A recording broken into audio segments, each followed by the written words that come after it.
This is not a gracious look at the past. This is accountability. This is loss of stuff that happened. Alcohol, depression, suicide, life, love left us everything. Coping mechanism, meaning, joy, genetic. What about toxic stress condition? Ideologic trauma for you and me. This is force, movement, control, power. Give it to us. Sing hello. Tell me what you know. Is control. This is control. They are lit. Is control. Is control.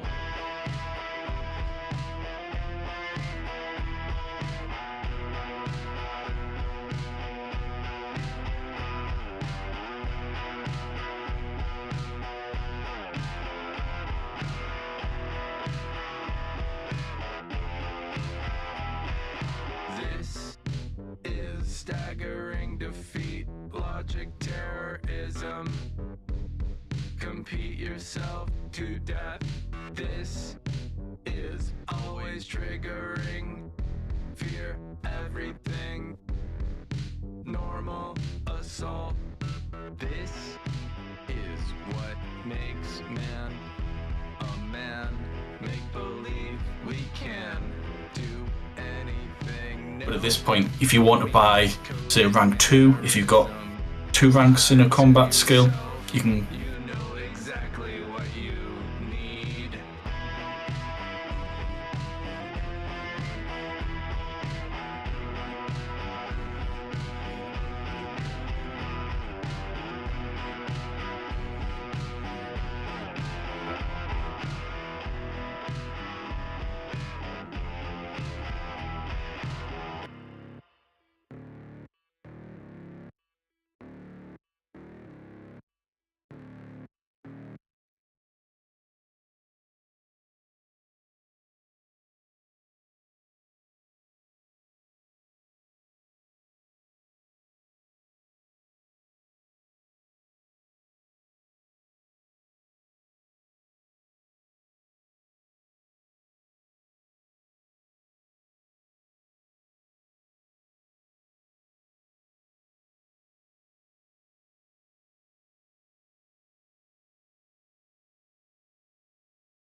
All right, so my microphone is on.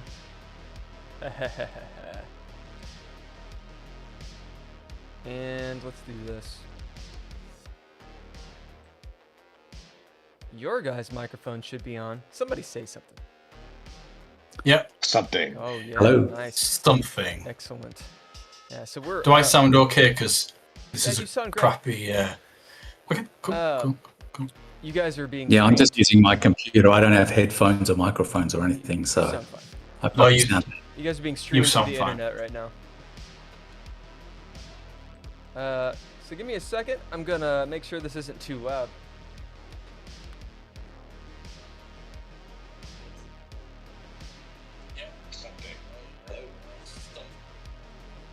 Fuck yeah, it sounds sexy as hell.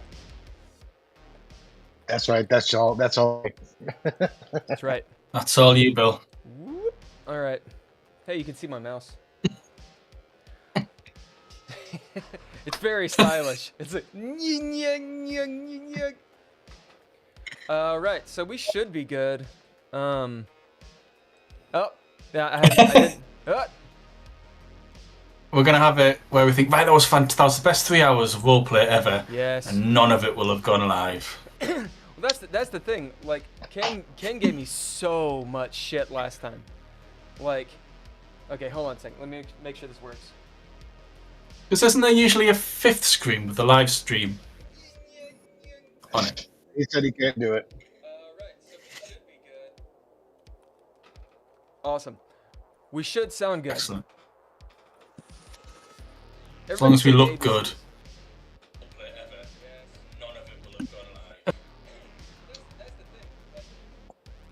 No, we should be good. In fact, I'm the only person that really sounds like ass. Great. Great. So, yeah, last time, Ken gave me all kinds of shit because he was like, oh, you know, your sound was no good. And I was like, well, I am not a sound engineer. Leave me alone. mean man. Yeah, we're live, dude. Mean man. All right, okay. Well, we'll get started. So, welcome to the Twin Vipers, take 2. This was originally ran about 6 months ago. With the game, or with the story, it branches into 2 in the first half. So you can, depending on which route your players take you down, you've got 1 of 2 adventures. We did the first adventure with Miller and Ken. We're doing the second adventure with Sketch, Adrian, and Bill. Bill, it's my turn. Let's start off with you. Can we get a brief recap of how you got here, what your character looks like, and just a gist of what your character thinks he's doing here? Why is he on a boat heading to war? I'm not sure he knows why he's on the boat, but I will. I will tell you all the. Oh my God! There's a trash can. Don't worry about it. It's cool. So my guy's name is Matteo. He fancies himself a sword fighter. He's like the 3rd son of the Galliano. It's not Galliano. That's a liquor. Hold on a second. The Galena family. Galena. Galliano's not bad, by the way. I think he put it in the Harvey Wallbanger. Is that what I'm thinking? Doesn't matter. Is that the elderflower liqueur? No. Sorry, John. John's like, why? ADHD. So, Matteo Galena, he is the 3rd son of, high up nobles. He's got a very powerful aunt, and he is a rebel rouser and a lush, or was. Basically so that the family wouldn't get more disgraced, he was sent to be a priest. So he was in the priesthood for a little while, absolutely drinking on the sly and bedding as many nuns as possible. Finally, his aunt was like, hey, listen, low-key, I'm gonna fucking kill you. So you better stop. And he did. Last adventure, he met up with Miller's character and Ken's character. Ken's character is Dawkins. Although Ken mispronounces every single name, so I'm gonna call him Dorcas. Yeah, it changes every week. Yeah. Dawkins and what is Miller's character? Marco, right. Marco, Yeah. Matteo, Dawkins. Yep. We essentially stopped a plot to kill the upcoming Doge, so the leader of Venice. Turns out, though, that guy didn't become the Doge. And what we're in right now, it's been 2 years since then. Dawkins has become like a village hero. What we're in right now, sorry, I'm just doing a fucking recap, is Go ahead. there's a war. I'm going to let John describe that, because basically my guy's been ordered to do it. But before you do, my dude, he looks like a rapscallion. He looks rode hard and put up wet. So his dark hair, balding, he covers it up. It's like, growing his hair out as long as possible, pushes it back, not pulling from life at all. And he wears, rather finery, subdued. Has like a ring on his finger of the Galena family. Pretty nice sword. Is generally drunk. But it turns out he's a fairly competent fighter. And despite all the rough and tumble chauvinism, etc., that he espouses, big word, he actually has a heart of gold. Brilliant. I will do a recap. That was great. But next, Adrian, brief description of your character and why you're here. All right. I am Pietro Candiano. I am a member of a noble family that has kind of fallen on hard times, isn't really at the forefront of power and influence and status in Venice anymore. Would like to recover that status, but hasn't really figured out an effective path to that yet. I'm even within that sort of slightly shoddy noble family, I am kind of a insignificant person within that family. So my father died when I was quite young, and I was the only son in that family. Then my mother remarried and had sons with her future husband, and I grew up in that household as the eldest. But of course, the sons of the new husband were actually the ones who got the priority and will inherit the titles and so on. So I'm kind of resentful of that fact. I've always considered myself to be the smartest person in the room and kind of surrounded by people who have more than me, get more than me, but not because they're better than me, just because of their status through who they were born. I don't really want to be on this mission, but my family wanted to have a representative on it in case the mission turned out well, so they could say, well, they were a part of this mission that helped Venice. And so I'm trying to look at it as an opportunity to maybe make some contacts and see kind of who's important, who's there on this mission, and who I can maybe get in with to further my own success in life. Brilliant. Next is Sketch.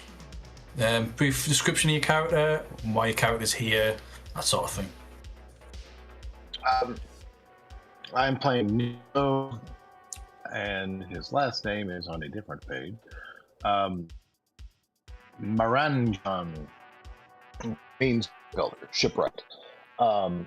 He is not of noble birth, but his family has kind of risen up in the arsenal a little bit.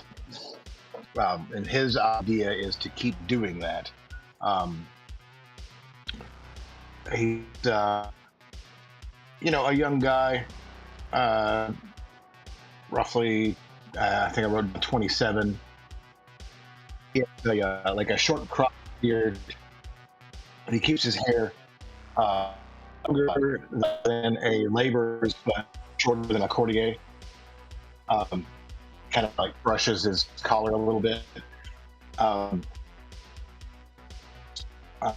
He has fairly nice clothes. Like he doesn't look like he's out of place in less noble circles. But the thing that gives him away is his hands. His hands are worn and calloused, and that's what gives him away of actually being a worker, a shipbuilder. He is here specifically. Before I get there, he's a little bit of a cad.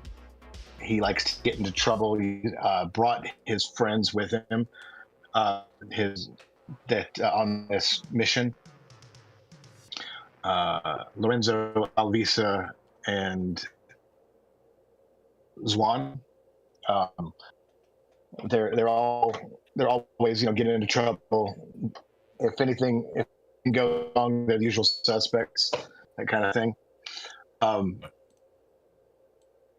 And his whole deal is he's here on mission for a lot of the same reasons, to represent his family in this endeavor, but also to gain glory for himself and his family, to keep moving up in society.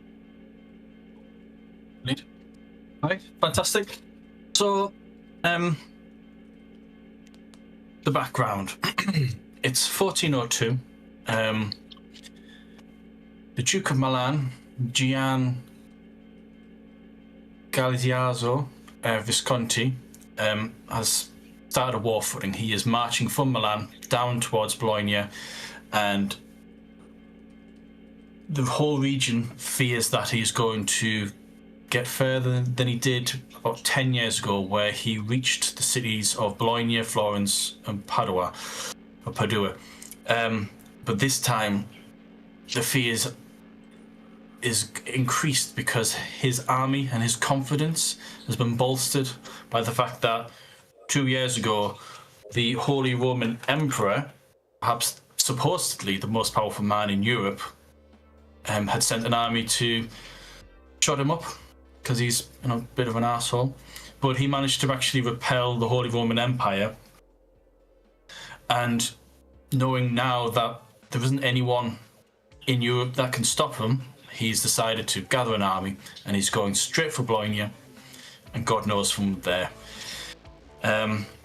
Fearing that they would be the next city, and also wanting to try and save Bologna, Florence sent representatives to Venice with a hope to buying an army.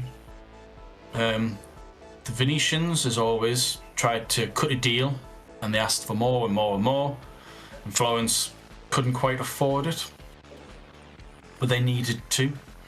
But in the meantime, whilst negotiations were going on, a secret meeting took place. No one really knows who was in the meeting except those who were in it.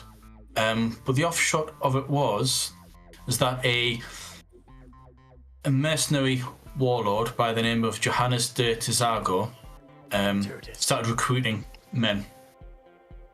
Yeah, he did.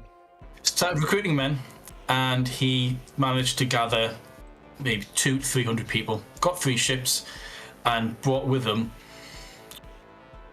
the bravest, the noblest people from Venice, including which are the 3 main characters here. They set off down along the coast towards the mouth of the Po River, and then when they started heading along the Po River, they would stop at every village, every town, to recruit more men.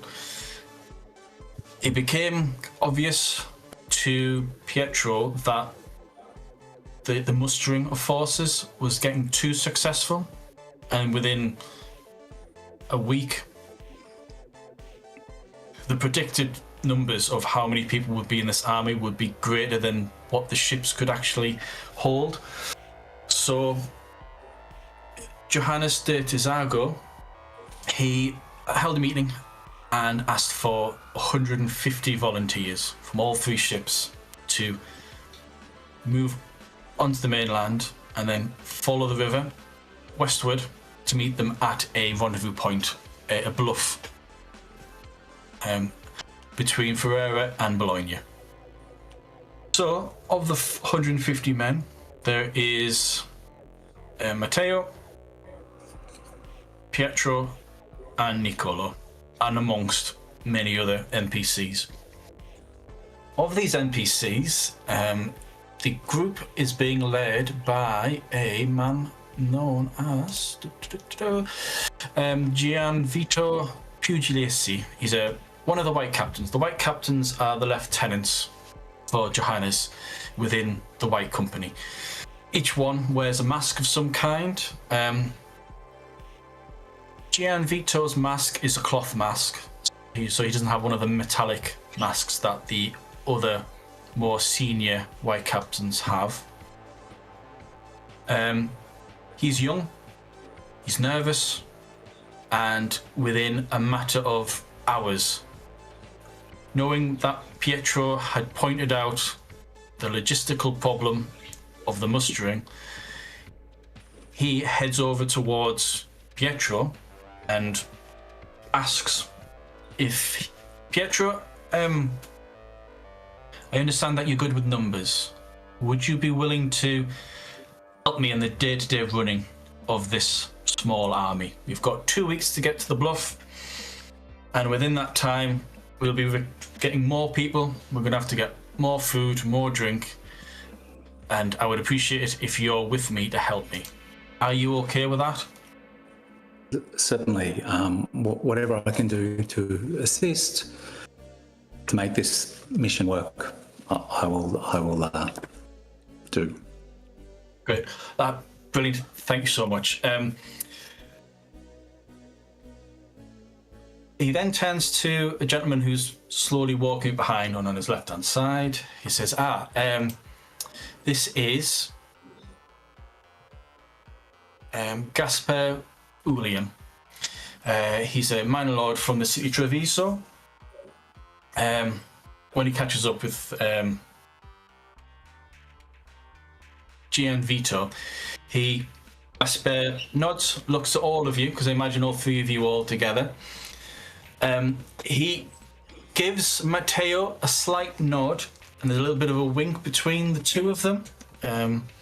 No reasons are given, but Gaspar simply says, I'm here serving the interests of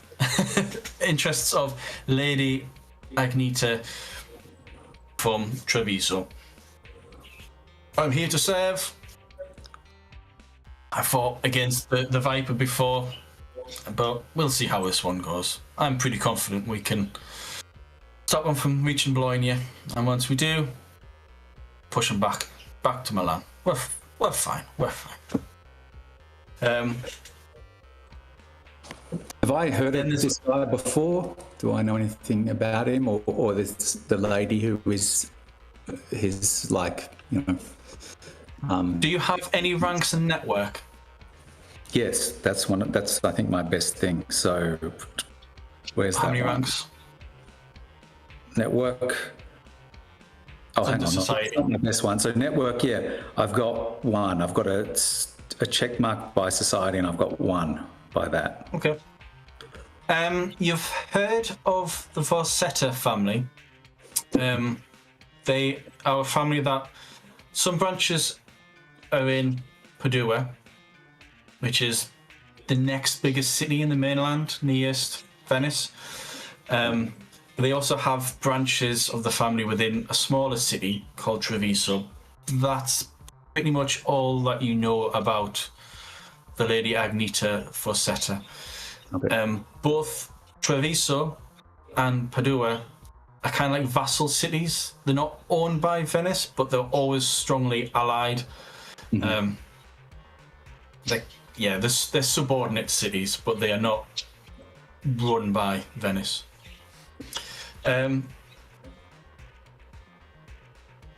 Gaspar and Gianvito kind of nod to you, Pietro, and then they kind of both nod to you, Matteo, noting that you are noble, and they just smile towards you, Niccolo, and then they both turn around and then they head off. Unless there's plenty of time for you to, guys, if you want to ask these two any questions. I don't. I just sort of do the nods and sit back. I do have a real quick question. Are we on top of the deck? Are we in the in the hold? Where are we? You are on land. Oh, we're on land. You are, yeah. All 150 of you, kind of. My bad. I didn't hear that. Oh no, that's fine. It's my fault. All 150 of you are slowly forming, like, the caravan, so to speak. There were horses, some carts. Most of the people are just on foot. So are we on foot, or are we on horses, or on a wagon, or something? You guys, there won't be enough horses, but maybe, I mean, as a noble, would you want to push for a horse? I say there's like 20 horses, and there's about 5 carts, but there's 150 people. It depends on my station. Like, I would absolutely have a horse, assuming there isn't, like, if they're all like a bunch of dukes, obviously I'm not gonna take a horse, right? I'm not gonna shame any noble, right? But if it's like lesser nobles, then yeah, I'll take the horse over them. Okay. What's your estate? Probably not. Your count sheet's society. Let's see. It's under society, you say? Hold on. Yeah, next to society. It's one of the 6. 1 dot. Okay, you are. There aren't many. Yeah, I picked it, but I don't. Yeah, one little. One. Okay. Tick. You're not quite high up in the pecking order, but for the first day or so, for the first couple of hours while people are getting in line, you notice that there aren't that many big names here. Ironically, the biggest names here don't even belong to Venice. There is a lady by the name of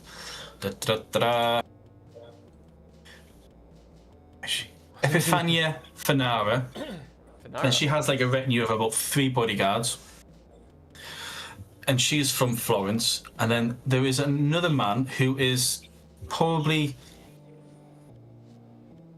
the noblest of all the nobles, and he's also from Florence, but his name is Giovanni de Medici, a Florentine lord.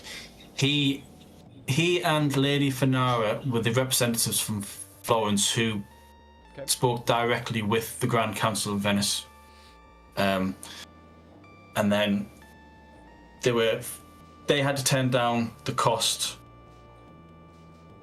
and then all of a sudden they left Venice with an army. No one really knows how, but obviously Florence has allies within Venice. Right. So you wouldn't be shaming any noble by asserting your influence in getting a horse. It's just you're on the same level. Okay. What about the other 2?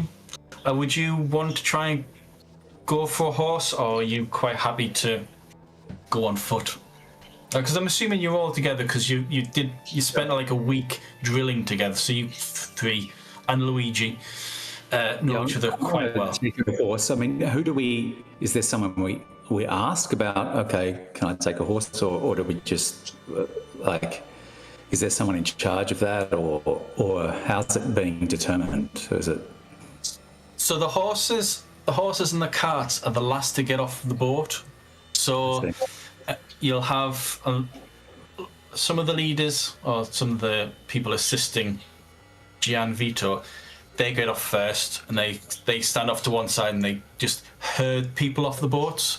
But the horses and the carts are not the first to come off. So some people who have an eye on for a cart, they're kind of like loitering off to one side. Yeah, see, I reckon I would have been eyeing off. Okay, who how many high status? Because I'm kind of a logistics guy, but I'm also someone who's like watching what's going on and what people are doing, And I'm figuring, okay, there's not that many horses, and I want one, so I'm going to probably linger back and hang around whoever seems to be looking after the horses. And I'm just going to try and basically, as soon as one's available that looks like a decent horse, I'm just going to hop on it. I assume they're saddled up and ready to go and all of that. So the reason why they don't get onto the road straight away is it's the saddling up, getting the bits and all that sort of thing. Right, because you're actively doing that. From you, could I have a because you're playing it cool and waiting? Yeah. Can I have a composure? Now, are you trying to persuade and use guile to talk to the right people, or are you wanting to try and use influence and authority? Or I think I'm using guile. Yeah, no, I'm using guile. Guile. Okay, yep. So if you're using guile, then it'll either be interaction or composure. Guile, persuade. Okay, so for composure, I've got 4, so that's 8. Wow. Now, guile, I've got 3, but I don't have any extra in persuade. That's no problem. So you roll 8 dice. Yep. Any 10s, keep automatically. Any 1s, discard. And then of the remaining dice that you've rolled, keep 3. Add them all up and let me know what your tally is. Oh, I keep getting, it's going to be suspicious because I almost want to point my camera at it. I got 3 10s. I got a 9 and an 8. Is that how many I keep? Or I keep one more? Do I keep it? Yeah, so yes, we and a get 6. Jesus, right, okay. So you've got at least 47. What's that then? 53 is my roll. That is my number. So I get the best horse that's there or something. Yeah. The shiniest, fittest horse or something. Okay, so all right, okay. I'm picturing the scene here. So Matteo goes the first horse he sees, exerts his influence. Mm-hmm. You head over to the person who's saddling up the horses. Niccolo, what are you doing? You can see your 2 companions just making a beeline for horses. I have been kind of bullshitting with my boys, but then I look over and I see both of them getting on a horse, and I'm not going to be looking up to them the whole time. I'm also going to head over and go get myself a horse. I'm going to walk up to the grooms there, and I'm going to use influence and charm. Okay. Are you associating yourself with Pietro, or are you just doing your own? I will see that. So it is not looking like he is just. I mean, it looks like they just obey him from the outside. Yeah. He's literally just gone over and went, "I'll have that," that sort of thing. I will walk up and nod to both of them and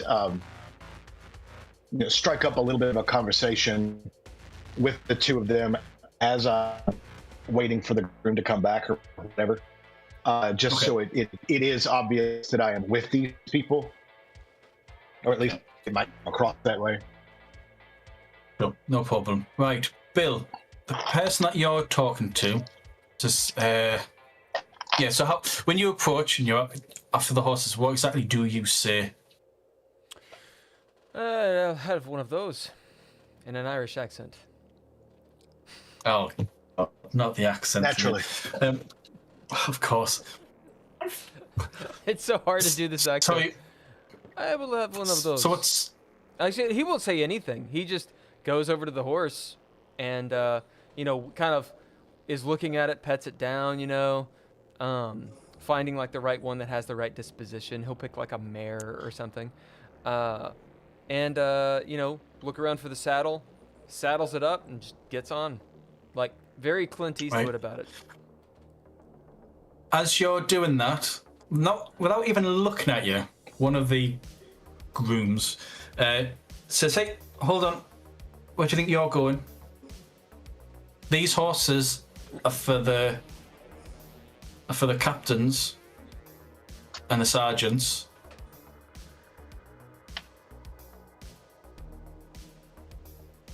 Who's he? Who's this guy? He's just someone who's saddling up the horses. There's 3 people. As I say, there's like between 10 and 20 horses, and there's 3 people slowly saddling them up. Behind you, you can hear a conversation between Pietro and the groom of the horse that he's going for, which we'll call it a grey stallion. It's like it's clearly the best horse there. He's like, yeah, very, very nice. Whatever, you can't quite hear what Pietro's saying, but the guy's going, yes, of course, yes, sure. And then he quickly saddles up the horse, and then he helps Pietro get on the horse. By the way, do you 3 have any ranks in ride? I do have 1 rank in ride, and I put that in the race. Brilliant, excellent. None. No, I have none. No. Right. I just saw horses. Okay, right. Condition, Yeah. I should have a good horse, but I'm like, I guess as a nobleman, I assume I've ridden a horse a little bit, but it was not something Yeah. Okay. really developed. So no. So, Pietro, you're helped up onto the horse. You're now you're looking down at everyone. Bill. Yeah. The guy says, "So yeah, where do you think you're going? These horses aren't just for any old Tom, Dick, and Harry, you know." Do I hear this? You're still having your conversation. You're struggling to get back in. You're struggling to get into the saddle, and try not to look as though you don't know what you're doing. That kind of thing. About how old is this guy? He's in his late 40s. Bristled. So he's about my age. I mean, a little bit older, but not much. Yeah. Probably look the same age.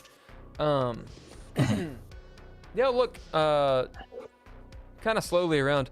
Does it look like, how many captains does it seem there are?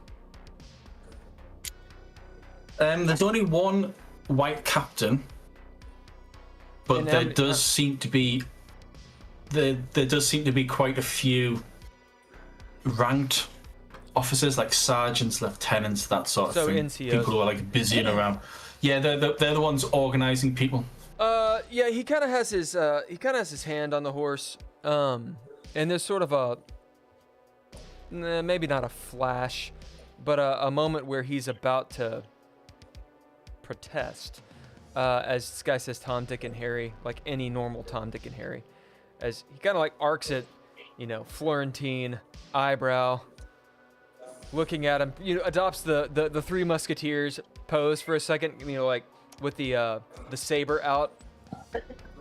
But as he looks around and sees the sergeants and then the military, the wheels are kind of moving in his head as he doesn't say it, but it's the remembrance that this is a military operation.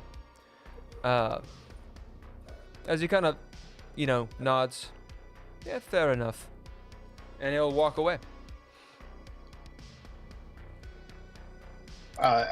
Okay, and so if I see him walk away, then I will not take a horse, because I will, I don't need to be on a horse next to my people.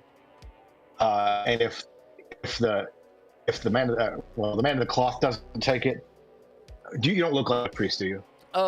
So he looks like, when you know that he was a priest, you see it. Like, he's got the demeanor of one, and his garb is does. subdued, like quite a bit. Like the collar's just so, the way he wears his whatnot. I don't know any of this. I'm just making it up. It looks like a priest who's not wearing priest clothes, right? Like there's still, it's kind of like when you see Right a on. military person and you're like, oh, they were in the military. It's that level. Right on. If I see him just walk away from it, then I will just kind of divert a little bit and kind of like talk to Pietro's horse a little bit, do the thing, and because the aristocrat on a horse versus the combat guy, the guy looks like he can handle himself is not. I'm not going to take it. My pride will not let me take a horse instead. Yeah. Pietro, you can see all of this. You're now on the saddle. You can see your fellow noble walking away, and what Niccolo is I'm just... gonna talk to the groomsman who gave me my horse, and I say, "Excuse me. So what was his name? Sorry, what are the names again? Oh no. Bill is Matteo Galina. Yes. Yeah, Matteo is with me. He's riding with me on this mission. We've been given special duties, so we will need to ride together. He nods, hurries over to the guy who's just about finished saddling up the horse that Matteo's walking away from. There is a brief conversation. Matteo, you hear a familiar voice. Hey, you! Horse is yours. He kind of turns around. You can see him leading the horse towards you by the reins. As he gets there and holy shit, he gets there and Matteo will kind of look at him. What's changed? He just looks towards Pietro, who's on a horse. I think we can help each other out here, and you help me with the sparring. I can help you here, and I'm sure as days ahead become dangerous, it might be useful to have a friend. He kind of like regards you for a moment, like looking you up and down. It's not a castigating thing. He's just looking at you, maybe kind of for the first time. As he'll look over at Piccolo. Piccolo! As he will need the one as well. I'll see what I can do. And so I'll have to go back to the groomsman again and say, we need one more. It's special orders. Come on. Yeah, come on, there's only so many horses. Like, who is the third one? It's Niccolo. It's Niccolo here. We have a special mission, and here's our armed guard to keep an eye, because we are in particular danger on this mission, and he's been assigned by the White Guards. My guy's just looking up at him, like.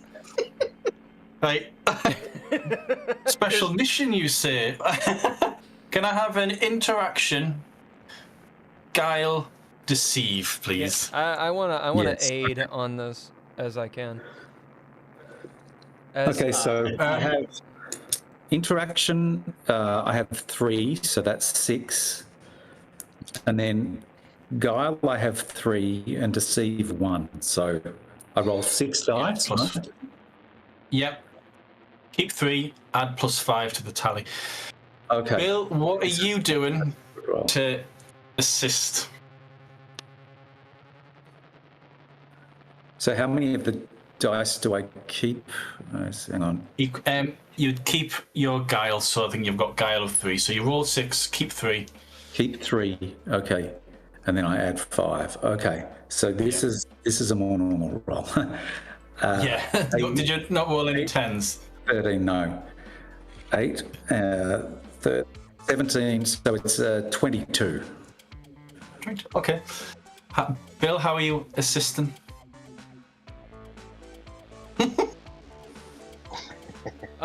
Anything that what you say? I don't know how Ken does this. This is so hard to do at the same time. Right. Yeah. So I'm standing there. Pull up my dick. No, I'm standing there. Looking like a noble. Regarding what Pietro is doing with this face. It's like it's the Robert Redford face. You know what Jeremiah Johnson like the.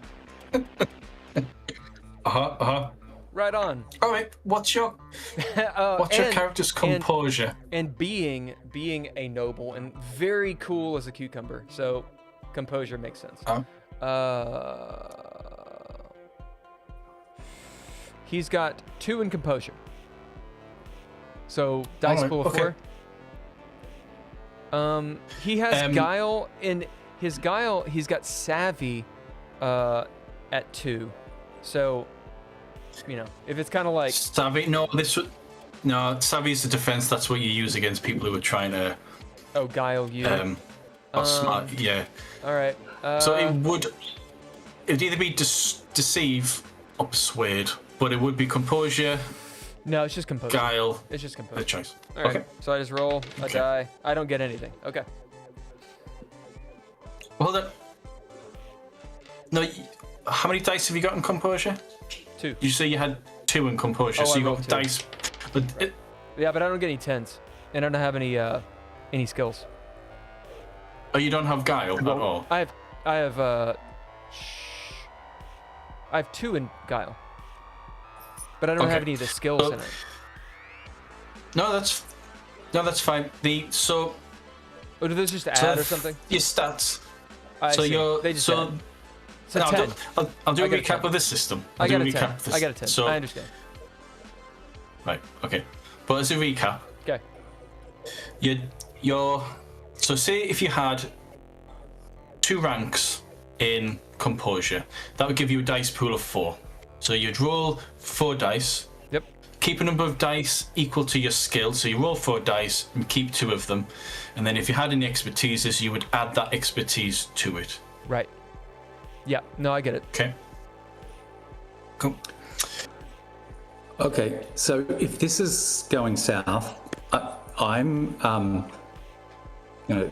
lean down to the groomsman and I'm gonna put in my equipment that I keep a pouch with small coins in it, and I'm going to show him a couple of small coins. Like, he would be pretty low paid, a groomsman there.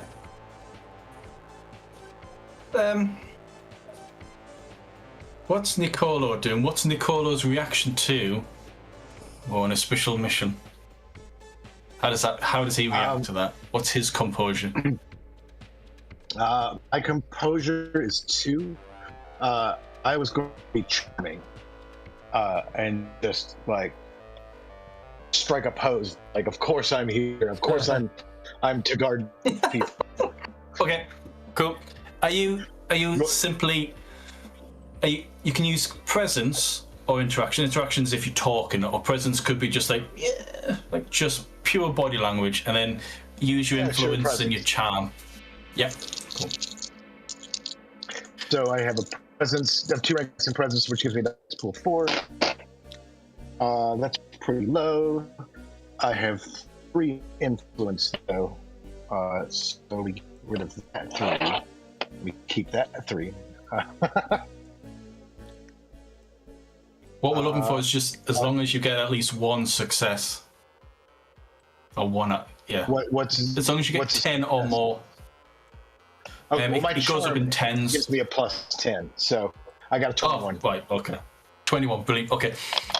You're just about to take out the money as your backup plan, Pietro, when next to you on the ground, like the two of them, like almost perfect improvisation between the two of them. And the groomsman kind of like takes a step back, mutters, "Special mission?" Looks to the other groomman, who kind of like shrugs. You notice there's about 20, 30 people around you. Not all listening in. Some of them are the men that you guys have actually rallied along the way. And the groomsman says, "Okay, yeah, sure." And all three of you are given horses. And then the groomsmen go back. They go back to their work, and you guys start trotting on. You will notice that the men that you've rallied are all clinging to you like shadows, so they'll fall in behind you. So I can imagine the three of you on horseback at the front of this retinue of about maybe 20 to 30 people, all made up of the people, the skilled craftsmen that Niccolo gathered, plus non-skilled, and then the militia that Matteo had managed to gather, all following behind. All right. One of the men and or Lorenzo are with me too. One of the men belonging to Matteo's group kind of like jogs forward and goes in between Matteo's horse and Pietro's horse, and in a loud, hushed voice says, "Were you telling the truth about a special mission? Are you guys in danger?" This guy's maybe 21, 18. He is young, but he's like jogging to keep up with you. Really, were you? What's this about a secret mission? Matteo kind of looks down at him, and then looks up at Pietro. "We cannot say. Do you find any wine?"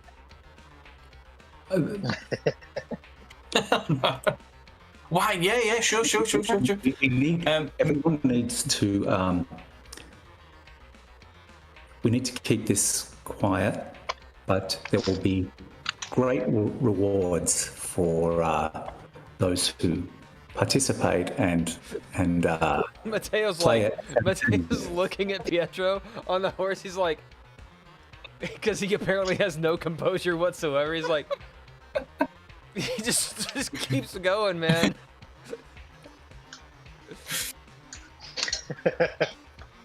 Matteo knows that this guy who's speaking to you a lot, his name is Gennaio. Do you know what? I researched these names because I don't want to call everyone Mario or Luigi, so it's really hard. So I apologise for anyone watching. Just make them 2 syllables, you'll be fine. No, Gennaio Pettrina. He kind of goes, "Yeah, I'll get some wine," and he kind of turns around and hops off. And despite what Pietro's just said, he starts whispering to the next person behind, and this guy is one of Niccolo's guys. His name is Lorenzo Leone, and Lorenzo, big burly guy. Niccolo, you know that you went out looking for skilled craftsmen to perhaps make siege machines or whatever, to repair carts or repair the ships, but you did manage to get 1 or 2 men who know nothing about wood or hammer, and this guy is just joined because he wants to fight. He's given him a hammer. He might hit some nails, but he's more likely to hit someone with it. And then as Gennaio whispers something to him, Lorenzo looks over towards you, Niccolo, and then looks over to the other 2 people on horseback, and he's like, "Yeah!" And he kind of marches really close to you 3. A little bit off to one side next to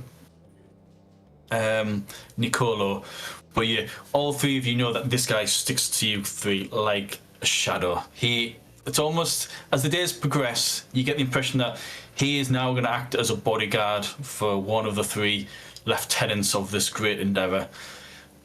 It's... yeah. So, Gennaio comes back with 3 skins of wine. You all have some drink, and the day just turns into one long journey. I'm going to slowly fast forward because you all know that you got 2 weeks of travelling. How, the first week... I wanted to ask really quick. How much XP do we have? 15 experience. I see. Okay. If you want to have a look, I've put in the channel the costs. Yeah, I downloaded it. Okay. Yeah, cool. Very cool. So, yeah, so... the first week goes by fairly uneventful. Despite being in one long caravan, there is a certain rotation where the white captain, Gianvito, occasionally pops back to speak to Pietro, but seeing you two also on horseback, he just has a conversation with all of you. You get the impression, compared to the last white captain, who you've travelled with Andrea, who treat you all like commoners and drilled you until you were sweating, bruised, and then the next day did exactly the same thing on the boat. This guy is a breeze. His authority seems to be based on the fact that he's wearing a mask, he's wearing a white cloak, and he is a white captain. He is accompanied by Gaspar Ulian, who seems to be... he doesn't impose his own authority, but you can tell that if it came down to it, it would be Gaspar who would rule, who would lead these men into combat. He just has that veteran feel about them, and if anyone speaks to him, you learn that this guy fought against the Viper in the last war. Is there anything in this week, as you're travelling on the road, you're picking up more and more soldiers, some people that you managed to muster, like, leave. There's fights, theft, trouble in the villages as you go past. There's 150 men travelling through villages. Men get bored men get up to trouble, and there is a constant struggle of keeping morale. And of the men that you've recruited, you're responsible for. But by the sounds of it, from what you were saying earlier on, Niccolo's, the men that you brought with you, they would probably be making some of this trouble. Do you, when there is the occasional fist fight or drunken argument or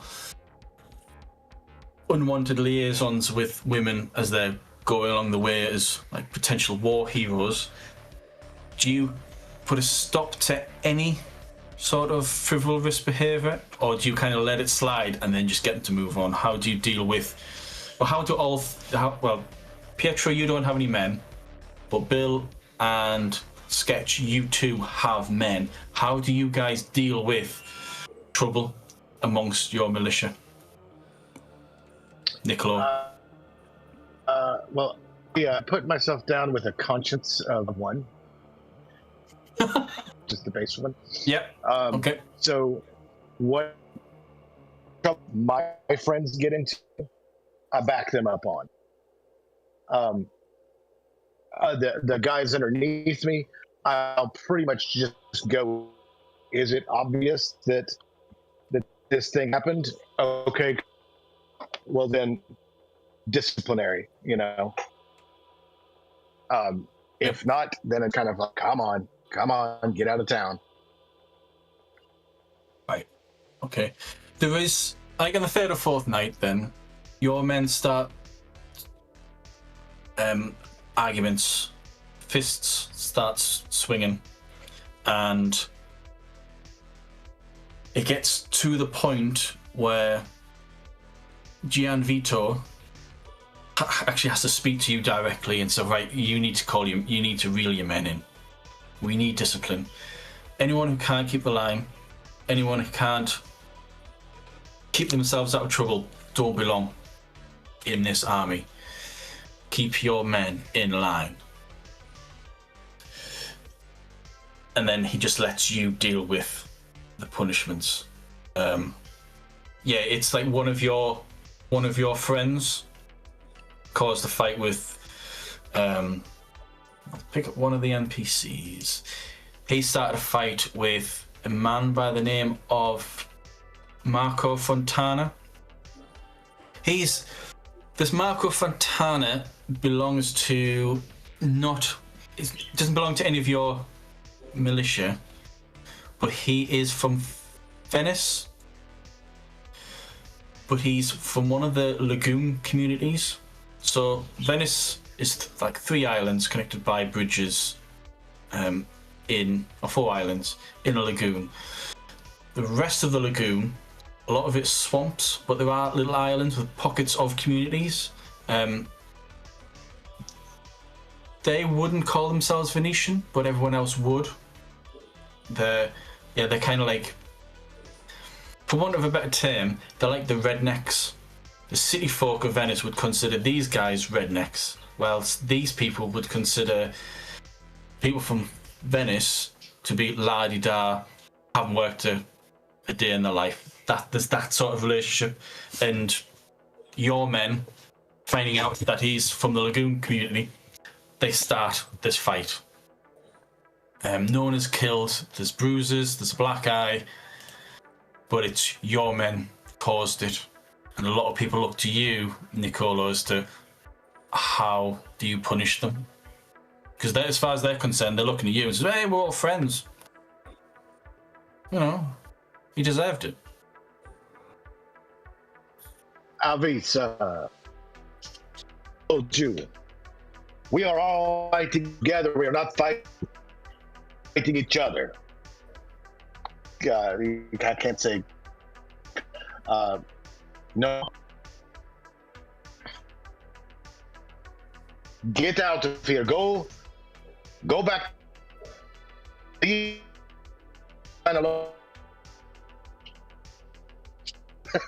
Are you? It depends on whether or not Alvisa gets pissed about being castigated in front.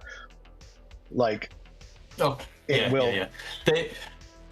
They go quiet, go a little bit sullen, and with the threat of being like, yeah, just go. They say, all right, okay, and then that keeps them in line for the rest of the journey. I don't want to hear about any of you fighting with each other anymore. We are save it for the battlefield. And then I will. Yeah. Okay. I will later, like that night, something like that. I'll go to his tent. I'll be like, Alvisa, you have to show who you are. Here we are representing ourselves. Yeah, Word will travel back to the lagoons to tell them that I understand. I understand where you're coming from. I don't even know what he said, but you probably could hardly understand him. Yeah, okay. With his provincial draw. But I need you. I need you to be here with us. No.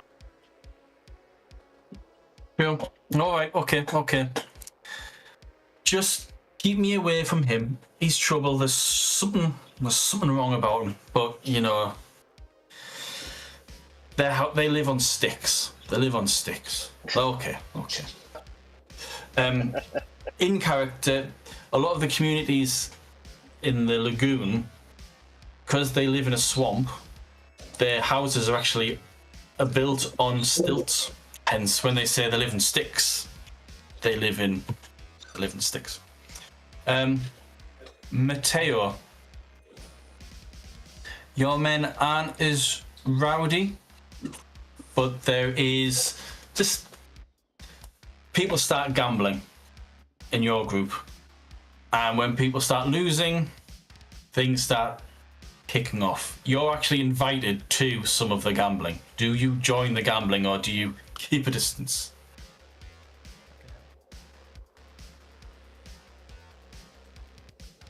You talking about me? Yeah, God yeah, damn sorry. you! Really, motherfucker? like I'm like, you. Hey man, here's some shit. Ah! Ah. Sorry. So there isn't. I heard what you said with your to group. Niccolo. Right. Right, and so you're saying that there's a bunch of gambling going on. So he dealt with his, and In your group, yeah. and I'm dealing with gambling. Okay, I need to know something first before we move, because Sure. I wanted to spend some XP just so that I have a die in some shit that I want to be able to do. I don't quite understand an element. So, talking about skills, you got your rank, and that's how many dice you keep, right? Is that correct? Yeah. Okay. Yeah, that's right. Yep. Right. So, in looking at the deal, it says expertise is rank. Skills, rank times 2. Okay. So, am I looking, if I wanted to, for example, purchase a rank in empathy, that would be, I've got 3, so that would be 4 XP. Hold on. Is that right? So it would be 8. So empathy is a skill. You go from, if you want to go from 3 to Okay. 4, Okay. it's 2 times 4. Okay, cool. All right, so that would be the rank of skill. Now, if I wanted to buy Yeah. a rank of emotion, that would be considered an expertise. Yep. Right. So I have none in And it's- emotion, so I'd be 1. Yep. One Right. experience Awesome. to get emotion.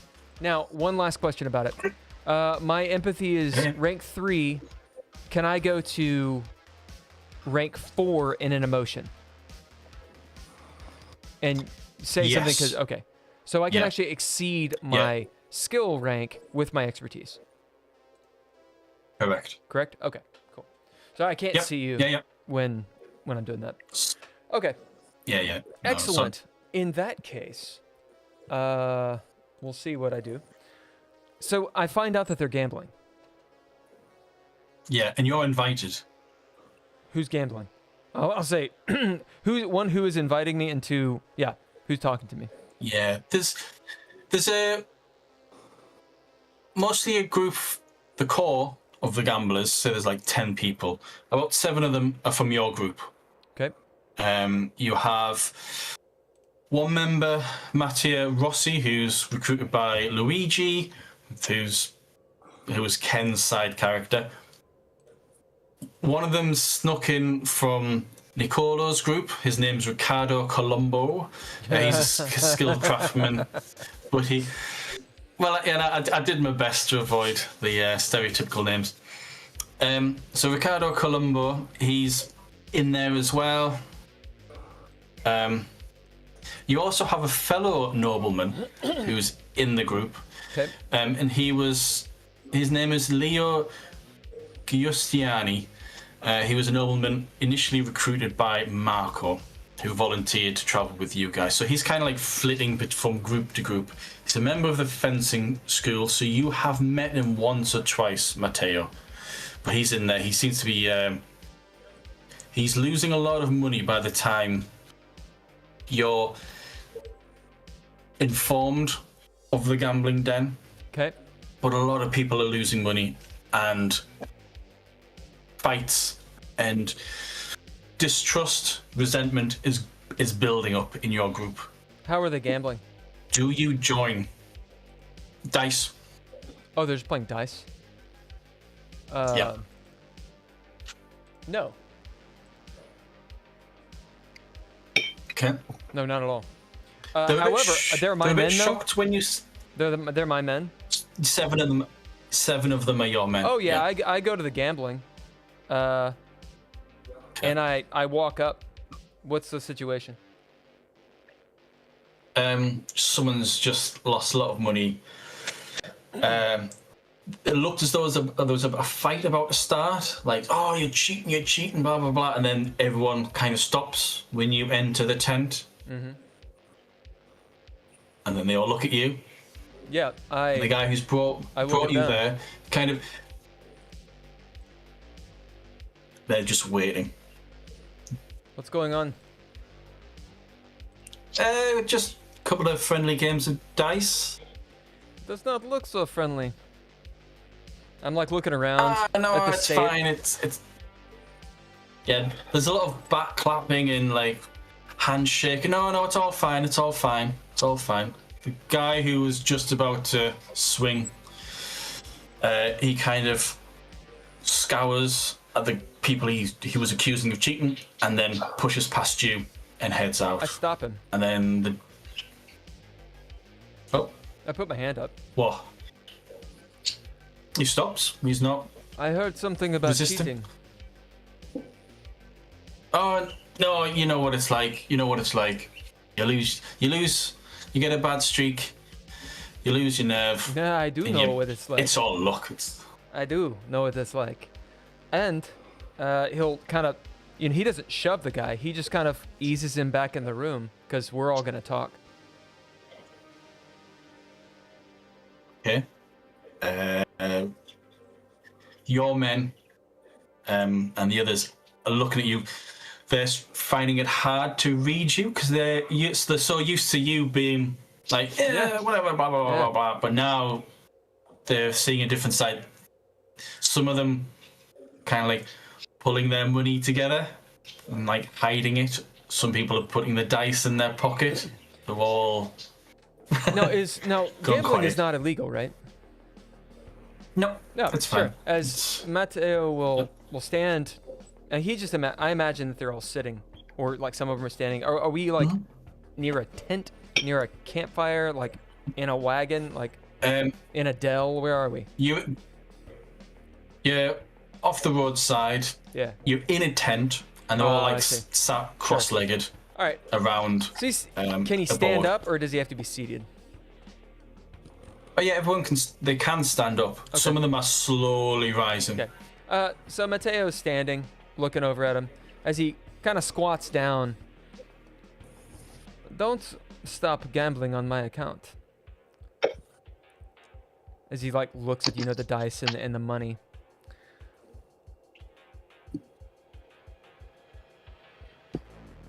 Well, one of them says, "Oh no, I'm good for the night. I'm good for the night. I'll see you tomorrow then. Yeah, sure." And then he. One moment, please. I know how this ends. I have seen many gambling halls. And as you all know, as he pulls out his sword, it's one way I got good with this. So he kind of like clacks it against its back. I don't mind you all gambling, but I do know what it causes, resentment. And when we are going to battle, you do not need resentment. So, who cheated? He just sort of looks around the room. Can I have a attention, empathy, either weakness or emotion? Okay. Yeah. Or intention, actually. It depends on what you're specifically looking for. What I'm looking for is them to tell the truth. Okay. So you're kind of looking for the most guilty person, then, really. Yeah. Okay. So none of them actually come forward. Because remember, the guys that I hired or collected, yeah, if they're liars, if they're dishonorable, I have nothing to do with them. So that's actually what I'm looking for. Who's a liar? Who's a coward? If they're all unwilling to like actually fess up, I will leave them to their own devices and I'm done. Like, this is a test on them. Yeah. Oh, okay. that's the case, can I have either presence or composure, I'm so good at both. influence or authority? Let's see. And I'll give you +5 for that roll. Okay. Give me just a second. Sure, no problem. Okay, you say authority and sorry, this is taking me like a second. Because Sorry. you guys can't hear the music, but it's cool. All right, so we'll say presence because Yep. it's the same as my other one. Yeah. And I'll use Okay. I'll use authority. I've So got it's influence, authority, yeah. So I've got and add +5 okay. All right. for the role play.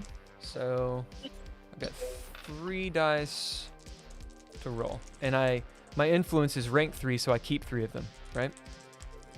Yeah. And do you have anything in authority? Yes, I've got 2 in authority, so it should be +10, so +15 total, right? Yeah. All right, so Yeah. 12 and 5 is 17 +15. What is that? 32? Is that right? Wow. Okay. You notice immediately, like 4 of the men of your group all look towards one man. And then this one man now has 5 sets of eyes looking at him. Is he with me, And or is he he with another kind group? He's one of your men. He kind of says, he takes out of his back pocket an extra pair of dice. As Matteo kind of puts his sword away. So, now we know who has the best poker face, as he kind of strikes a smile. You all remember this. Don't cheat each other, cheat the enemy. As for how you deal with this, resolve it yourselves. As he stands up, money can be made, money can be lost, boys. It's not worth your lives. One of your 4 men, one of the 7 men, reaches forward, grabs the crooked dice from the culprit, and then hands them to you. And then every single person here is now standing almost at attention. Mm-hmm. And they're looking directly at you. He'll kind of... Dice are given to you. He takes the dice. He says, there is a time and place for this. As he'll toss them back. Even God doesn't tell us everything all the time.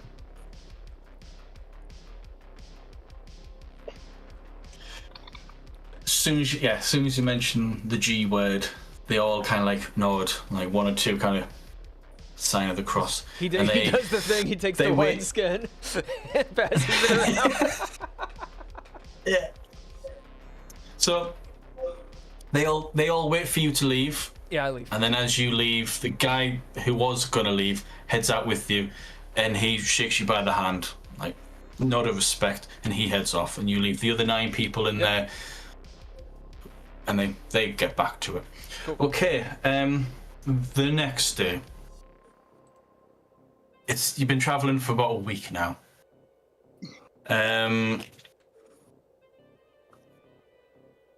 You are.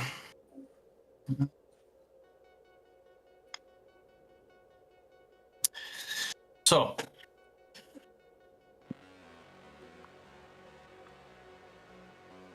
we've all having breakfast, horses being saddled, carts are being packed, everyone's putting all their stuff away. Every night, there's always 1 or 2 men that vanish.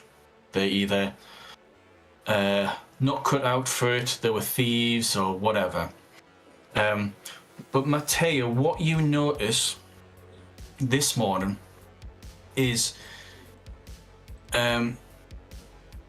Gennaio Pettrina, the really young guy, the one who's like, oh yeah, secret mission, yeah, secret safe with me, he's gone.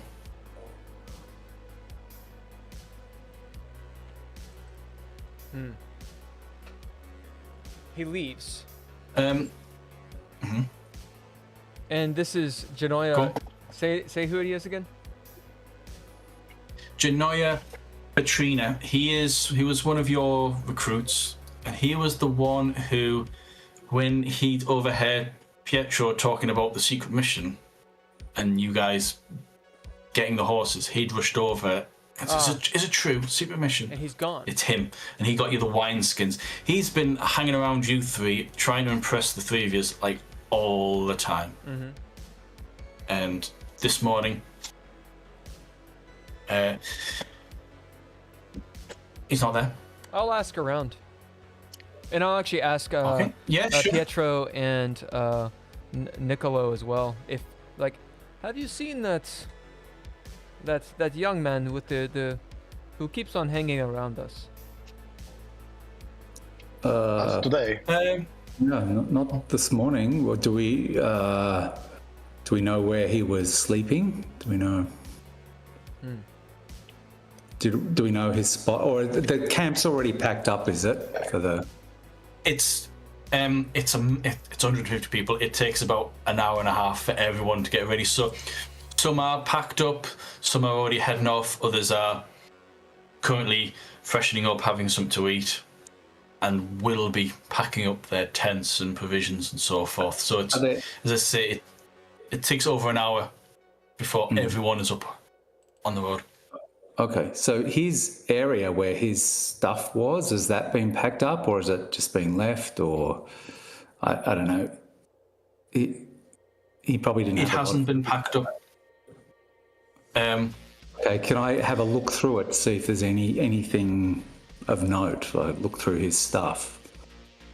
Yeah, sure. Are the rest of yous gone? I'm there. I'll let him look through it, but I'm there. I'm Sure. keeping an eye out around to see if I can see him, like if he just hasn't come yet, or if it's, I'd also like to kind of size up anybody who's around where he was sleeping. Like, is everybody else who was in his tent gone, or? Sure. Pietro, what you notice is that his bag is there. Well, there's a bag there. There's a rolled up sleeping mat. So it's been rolled up. Everyone else in the tent, or outside the tent, or in the area, they're all packing up. One of them heads over to you, Niccolo. He's one of your men. It's Lorenzo. He says, well, when he notices that Pietro's investigating Genoa's place, he says, he headed off last night. I don't think he came back. He didn't sleep here. I know that much. He didn't sleep here. Strange that he left his bag if he was going to, desert the mission. He was a bit of an odd one. Who are we talking to? Bit of an odd one. This is the big bodyguard who's been with you for quite a while. His name is Lorenzo Leone. I want to see if, what kind of read do I get off of him? Is he lying? Is he hiding something? Because it seems like he's hiding. Did you say something. you had? Yeah. I've got empathy. What have you got in intention? Underneath empathy, you got 1, so you got +5. Okay. Like in the system, if you got like quite a high expertise, you can just forego a dice roll and just go, right, I'll take 10, which would give you like 1 success. So if you got 20, you can say, right, I'll have an outcome of 2. Can I then get a attention, empathy, intention from you. Actually, what he's gonna Matteo. what I'm gonna do is I'm gonna turn to Pietro, and just kind of whisper to him, "What do you think?" Because it's obvious that Pietro is very canny. Like the horse thing was magic. He's obviously lowborn, and yet he knows Machiavellian type shit. Yeah, I just look at you, Pietro, and I'm like, "What do you think? There's something off about this, no?" And I will forego my role and give it to him. He's been. That's right. He's been hanging around us. He has not gotten into trouble. He seems to be wanting to impress us. So it feels like something bad has happened. I have no idea what. Do you think this man is lying? Is a whisper, Matteo? So like Lorenzo can't hear you. What's my read on the bodyguard guy on what he was saying? Sure. Was he telling the truth or not? Can I get an attention, empathy, intention roll? You can add +5 for Matteo's. So under stat, which do I use? Do I use one of those or not? So the stat is attention, which is one of the intellect. Okay, so I've got 4, so I get 8 dice for that. Yeah. Good hand over there. Empathy, I only have the 1. So so you roll 8, keep 1. Yeah. Okay. But you get And add 5 to it, right? Yeah. Do you have anything? Do you have anything in the expertise intention? We've also got Niccolo there. Sorry. Yeah. Lorenzo's one of your men as well, Niccolo. One of them was a 10, so I keep that, right? So 15, I guess. You can't detect. If he's lying, then he's really good. You can't. Nothing about what he's saying in your eyes would suggest that he's lying. Okay, so who was sleeping next to him? Like, did he go to sleep? Oh, his thing was rolled up, so he didn't go to bed last night. Yeah. So he has been gone since last night. Then The only way he could get away. Who was the last one to see? yeah. And are we missing any horses? If you have stolen a horse, he will be hanged. Matteo just says, matter-of-factly. Well, that's easy. Lorenzo turns to you, Niccolo. Should I check to see if there's any horses missing? Stay with us here for right now. You, and I point to some nearby soldier. Yeah. And I say, go check the horses. Come back very fast. Yeah, sure. He's like, right, yeah. And then he hurries off. The people there, some of them are from your group, Matteo, some of them are from your group, Niccolo. They say the last time they saw Gennaio was late on. They'd been having a few drinks. There was a few conversations, like just everyone just talking about their loves, who they've left behind, what they want to do when they get the riches and they come back a hero, that sort of conversation. One of them mentions that Gennaio has usually been quiet. No, Gennaio has usually been quite talkative. He talks about how his family had been all killed off when they were forced to flee the land when the Viper first attacked 10 years ago. Fell on hard times, but he always contributed to any conversation, even if it was a topic that he knew nothing about. He always said something to impress. But last night, he was very quiet. He then said he was going to head off to have a wee, and then everyone else just carried on with the conversations, and they all went to sleep, and they completely forgot about him. Because someone mentioned who was the last person to see him, or about who Gennaio had seen too. Pietro, can I get a memory, perception, recall roll? Okay, so memory, I've got 3, so that's 6 dice. Yeah, 6 dice. Memory, perception and then... is under. Sorry, where's perception? Perception is underneath empathy. Yeah, I see. Recall. Okay, so that's just, I've just got the base of 1. Okay. Right, so roll 6, keep 1. What's my highest? I got a 10. All right.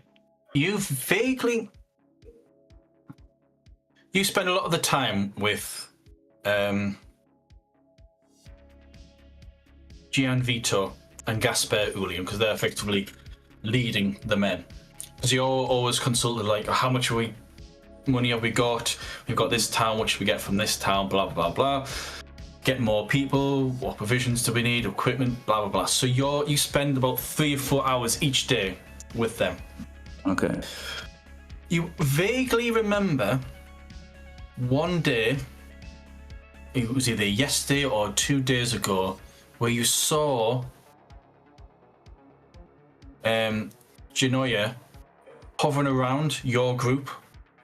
So at first, you thought maybe he was just hanging around you, because obviously, secret mission, he's always hanging around. He wants to know if he can get involved in the secret mission. You mentioned something about payment. Mm-hmm. But then now that you're remembering that scene, you're thinking maybe he wasn't there for you, but you never spoke to him. You just walked off. So he could be you never looked back. What? You're not sure. You remember it, but you don't remember all of it. Yeah. He was really concerned about, as in, well, you haven't told anybody, so never mind. Sorry. Yeah. So, I'll let you guys chat in character. Then once you've had that conversation, let me know when you guys are ready to head off. Because as you guys are talking, you can hear the rest of the camp slowly being wrapped up, and everyone is beginning to head off. Was there anyone that I'm hopeless on the names, the guy who went missing seemed to be friendly with, like that he chatted to more than others, or that he seemed to hang out with a lot, or anything like that? He did seem to.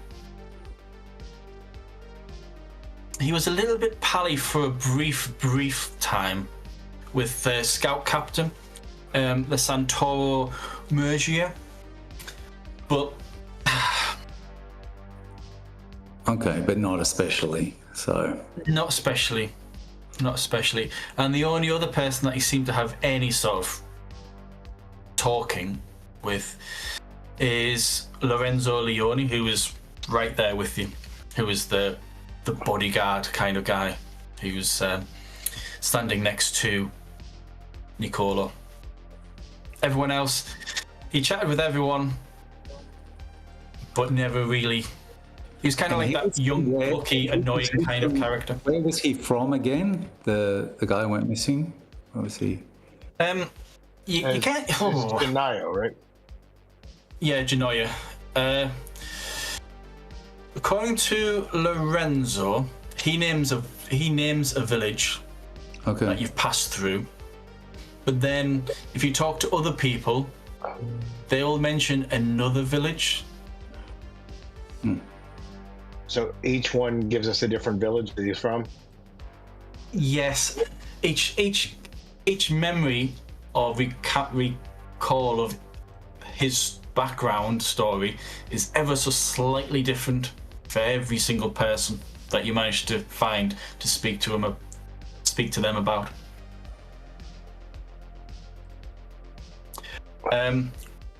As I say, camp's beginning to wrap up. You're all starting to head off when...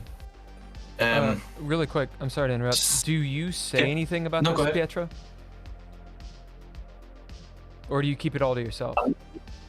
Because you're the person who like actually figured something out. So if you don't, it's fine. But I think I would probably take both of you into confidence because we have a little team, and just say, I'm not sure, but I am a little concerned about this guy. in what way? It could be that he was some sort of spy, and he's taken information about this party. I don't know. I don't have any hard evidence. I'm just putting together little pieces of what we have. I'll look over at Niccolo. He couldn't have gotten far unless he stole a horse. Have we heard back from your men? Not back yet. On cue, he comes back. Oh, sorry. Okay. No, Sorry. Take any of his gear with him, because it does not matter. You're going to need water, food, and Not unless he's not going far. Does the horse guy come back? Yes, he comes back and says all the horses are accounted for. If he is not going far, perhaps if we're being tailed, we need to find out where he is. How close are we to? Are we close to a village or town? Are we like super close, or are we a long way off from anything? I mean, there's always little hamlets dotted around, but when it comes to like a major village or a minor town, you're about half a day's travel away from the one that you visited yesterday. And you know, Pietro, because you've got like a map or you've got like an idea in your head of how long it's going to take. You're about 6 hours away from the next major village By along foot the river. or by horse? I foot a horse. So he's Foot. so he could easily. Well, it's dark though, or it was dark, so he'd have to travel, without any light. Are we? So sorry. Did you put a map somewhere or not? I don't know. Yeah, but it's a map for the whole area. But if it's not zoomed in. Okay, it doesn't matter. He did not. It does not mean he did not have a horse. If there was a horse waiting for him, if he went on ahead last night, if he did not sleep here, then he is 8-10 hours ahead of us. Yes, but we have horses. We could send scouts out, right? So is there we are on a road, or are we just going overland through a forest? What's happening? So imagine the roads. It's like a major road for this sort of area. So there's It's an old road. gravel and gridded. Yeah. Yeah, that sort of thing. So you're camped between the riverbank and the road itself. This river, does it? Oh, Go on. Go ahead. This river, is it like an active river with like boats and trade and fishermen going on? So you see things pass. So he could have rendezvoused with a boat, like a little. Yeah. Perhaps. Yeah. I don't know. Yeah.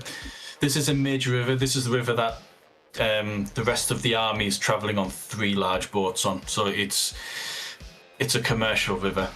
Oh, they're going. That's where the ships are going. Actually, going through the river. Okay. Yeah. Yeah. Out of character, do any of you three have anything in survival? No, I don't. Like forage or hunt? If you don't, that's fine. I just need to know. I have 2 No. ranks in survival, but I don't have any skills in it other than evasion. Yeah. Right. Okay. No, that's fine. That's fine.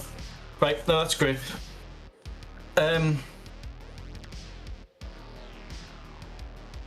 Everyone else now, you're kind of like, as you're discussing and mulling over the discovery, you realise that you're like on the tail end of the army. Your horses are brought to you, and your stuff have been packed for you, that sort of thing. Getting your horses as you're trotting down the road. Go on. Because I'm gonna tell the leader, obviously. Look, we won't keep this quiet. Sure. Right. Yeah. You have to like. Do all 3 of you go, or just Matteo? Oh, I bring both of them. I'm not gonna go talk. That's not what's happening. Okay. I'll look over and look at Pietro and say, you need to be the mouthpiece for this. We're going to talk to the leader of this army. And he looks at Niccolo. You're coming, yes? Yes. Well, I have a word. Yeah. I'm down. Okay, so you guys get on your horses, and if you want to get there quickly, you're gonna have to gallop. Who has ride? If you have at least one rank in ride, yeah, you're fine. This is okay for you, Niccolo. Matteo, have you got any ranks in ride? No. I got nothing in ride. Can I have a control roll, and hopefully you get 10s. You're not going to fall off. This is going to limit how fast you're comfortable riding. I got a 9, a 1, and a 1, baby. Nothing. So control. I've only got the base Pretty 1, sure so I I just just roll fumbled. 1 dice. Is that right? Right. Matteo, you didn't botch. You came close. If that 9 was a 5, you would have botched. You can't manage a gallop. You're trotting. It's a canter for you. Yep. If you have 1 in control, you've got a dice pool of 2 for control, so you'd roll 2 dice. And if you don't have anything in ride, get 1s and do not botch. I got a 3 and a 4. Just go So, straight up 4. Christopher Reeves. Ah! Too soon?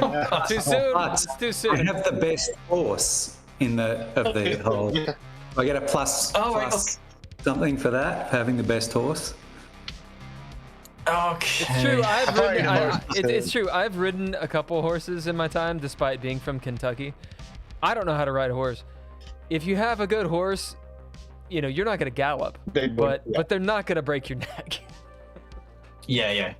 You, Pietro, you can't gallop. You can canter a little bit faster than. We're like, we must tell the leaders. Matteo. Just casually walking. Boy, lead our horses to the leaders. That's like this little kid without shoes is leading both of us up the fucking hill. As you're making your way up towards the front of the cohort, as you're approaching, you notice that Gianvito and Gasper Ulian are already talking with 2 or 3 people. Pietro, you know that these 2 or 3 people are usually sent out to forage and hunt. Whatever they're talking about, it's being discussed in hushed whispers, and it seems quite grave what they're talking about. When Gasper Ulian notices you 3 approaching as fast as you can I get there trot, way faster. he kind of get the Oh, yeah, I mean, okay. I actually a rank and race. So Are you willing to leave those two behind? They do. Yeah. Right. Okay. This is When you get there, then you speak to Ulian and Gian. I probably news. Okay. Just as you're explaining. For him to say. All right. Sketch, your feed seems to break up, so I can't tell if you've stopped talking or not. So apologies for interrupting. When you're there, what exactly do you tell them? I'll run right up to them, and then I'll hop off the horse at a respectable distance. Like, this is information. My lords, I have trouble, and I'll see what they do. You know, if they want to away to me, or if they all get me, and then I'll go. Sure. Based on that, you get there before the hunter-gatherers and the foragers turn up. So it's just you and the White Captain and the Lord Ulian. Niccolo, are you okay? What's happened? My lord, we've done some speaking with the men, and one of the men that I recruited in City Lane seems to have been giving different information to everyone he talks to, and he is not here today. He left all of his things. We think he may be some sort of he did not sleep here last night. Both men look at each other, concerned.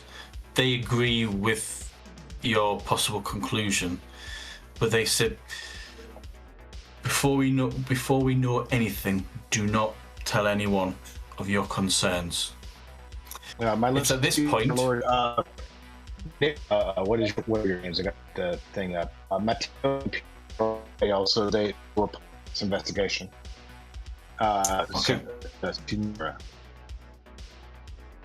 Messer. As that conversation's ending, the three men arrive and they hurry over. It looks like they've ran from wherever they've came from, non-stop, and they're panting, and they take a bit of time to catch their breath. And when they do speak, they say, "We've found a body. Someone's had their face caved in.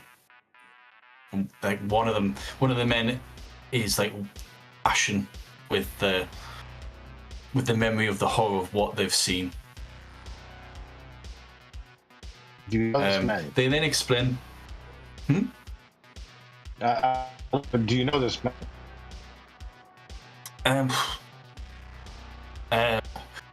The guy has no face left. It's awful. They explain that they go out every morning. They collect berries, food.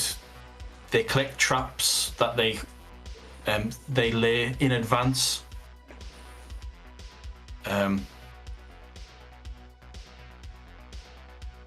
And then when they were doing that, they noticed that they saw something in the water. And then when they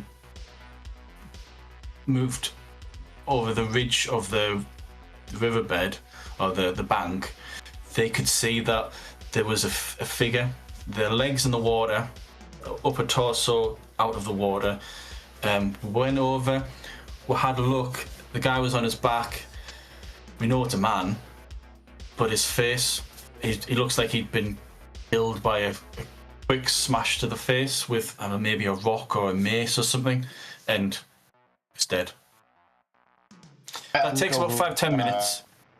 Gaspar, Julian, I say, or whoever the main leader is, to say, with your permission, sir, I will check this out, see if it is the same person. Sure. If you wish, yeah, we can wait for your wait for your friends to come. Yeah, if you want to take the lead, if you think these two events are linked, go ahead. You can take the lead on this investigation. I will grab the guy and have him show me where it is, and I'll grab these on the way back. Assuming we have to go back down the column anyway. Yeah. Okay. Just as you're doing that, sure enough, you hear the trot of two horses approach, and it is Pietro and Matteo. It's 10 o'clock. I'm willing to play for another hour. I'm just thinking, because Bill's not here, do people want to take a 5-minute break? And then we'll come back to it. Yep. Brilliant. Cool. I will see you in a few minutes. Okay. See you then. See you.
Hey, man, we're on right.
seconds, I should say. We are totally coming back. Our sound is on. Hey, everybody. It's Geeky Gamer Podcast. We didn't talk about this before. We are playing The Legend of Venice, a little bit of a playtest.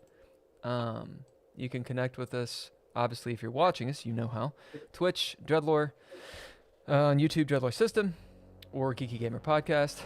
Patreon is patreon.com/Dreadlore. Hey, Patreon people, Tim Roberts, Daniel Holker, Nostalgic. You guys are the bomb. And also, we're going to throw down some street cred real quick. We've been listening to White Bat Audio on YouTube. Some sick dark wave synth. We've also been cycling through some all lowercase letters.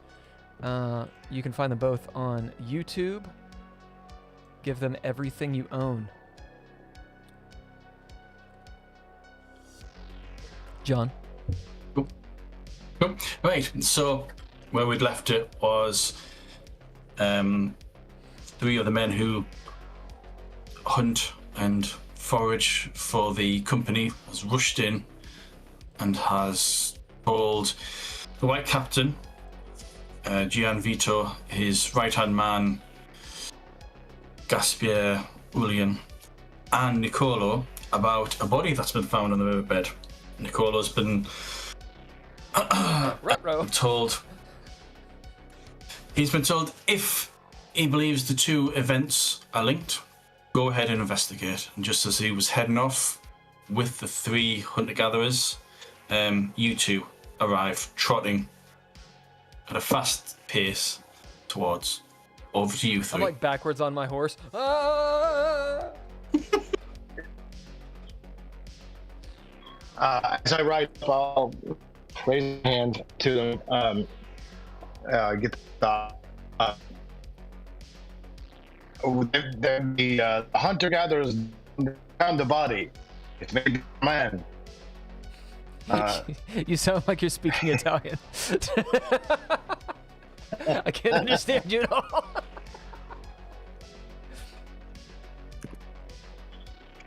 What can I do about that? Turn off your router, wait 30 seconds and turn it back on. I mean, I guess you could just turn off the camera and just do audio if it's a real problem. I don't know. Yeah, we'll try that. Is that any better? It's better, but you're very digital. It's probably an internet thing, or someone's like uploading. Are you downloading? Are you torrenting? Nothing. I'm doing nothing. Mm-hmm. Your roommate's torrenting. I know you guys.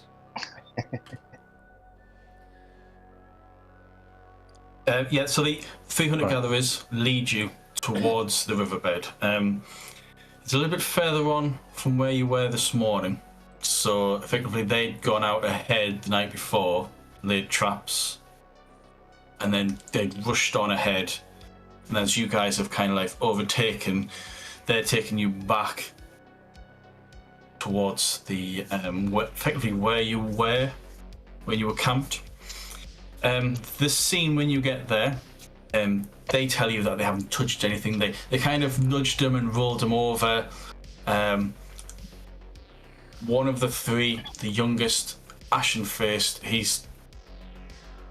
as you approach the bed, obviously the memory of what he's seen hits him, and he kind of moves over, doubles over, and vomits.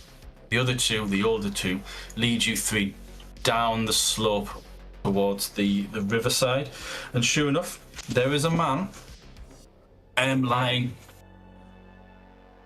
He was obviously, as you get there, he was obviously on his front, but he's been rolled over onto his back, and when you see the person's face, you realise that he doesn't have one. I'm going to let you guys lead. You ask me any questions about the scene, and then at a certain point when you've asked enough questions or come up with ideas, I'll ask you all to make certain rolls, all based on how you role play. But go ahead. Okay, so can I tell if his clothes and or hair look like the same as what the guy who went missing are? His clothes are sodden, but sure enough, you reckon that these clothes could have belonged to Gennaio's. As far as the hair, it's a good question. Can I, because you're looking specifically at the hair, can I have a attention, investigation plus search roll from you? Okay, so that's pretty good for me because I have attention of 4, so I get 8 dice. Yeah. And then what was it? Investigate. Yeah. And then investigate. I've got 3, so I keep 6 of them. But I don't have anything specifically in search. Yeah. So you roll 8, keep 3. Okay. So I've got. And I'm a bit confused on this. So I've got 110. So do I keep? Does that mean I keep 4? You always keep 10s are kept automatically. You then keep 3 others. So yes, you're including that 10. You'll be 3 others. So I've got that, and I've got a 9 and 2 8s. So what is that? 18, 26 plus 9. 35. Okay, right, brilliant.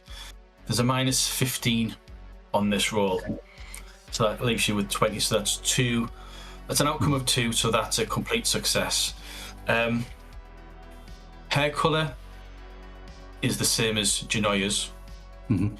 The clothing, I mean, everyone's pretty much wearing the same sort of clothes. You're all from the same area, fairly poor. But yeah, you reckon it could be Gennaio's clothing, and other things like the body shape and these heights, the kind of all of that. Is that all would also be likely to be in the same? Yeah, you're pretty sure. Okay. What this takes you about 10-15 minutes because you're poring over all of this. Niccolo, Matteo, what are you two doing?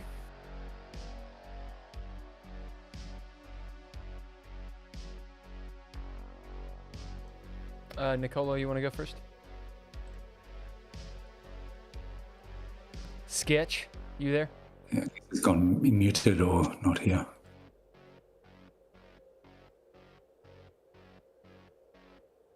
What are you doing, Matteo? Okay. As I see Pietro investigating, the hair and the face and such, I'll have like the kerchief, over the nose situation, standing back looking. How does it look like he was killed?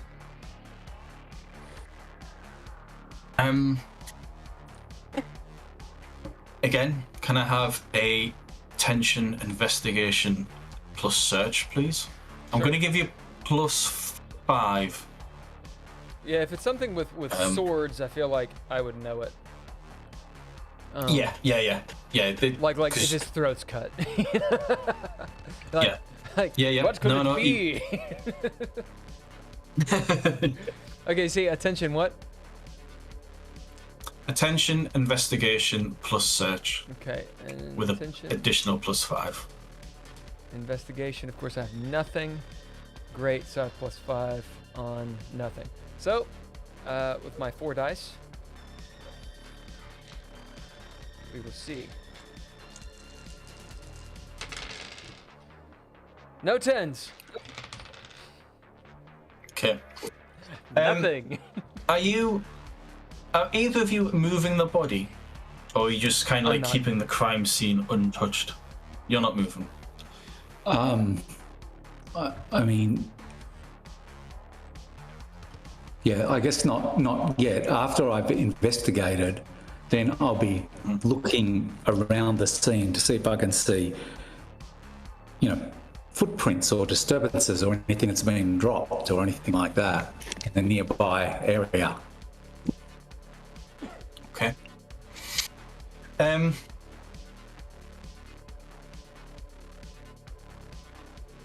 what you notice is that there is nothing else here. Half of his body is in the water. His upper half, so his legs are in the water and amongst the reeds, and then his abdomen and upper torso are on the riverbed, at the riverbank. Okay, well, I'm going to ask one of... So who else is here apart from us three? There's the 3 hunter-gatherers. One guy's at the top of the riverbank being sick or just sitting down. He won't go anywhere near the crime scene. The other 2 guys are just kind of like standing around watching you guys. Okay. I'm going to ask, do your thing. Excuse me, let's pull him fully out of the river. You know, we need to, we're going to need to do something with this, with his body, and, you know, we can't leave him there. Yeah, no problem.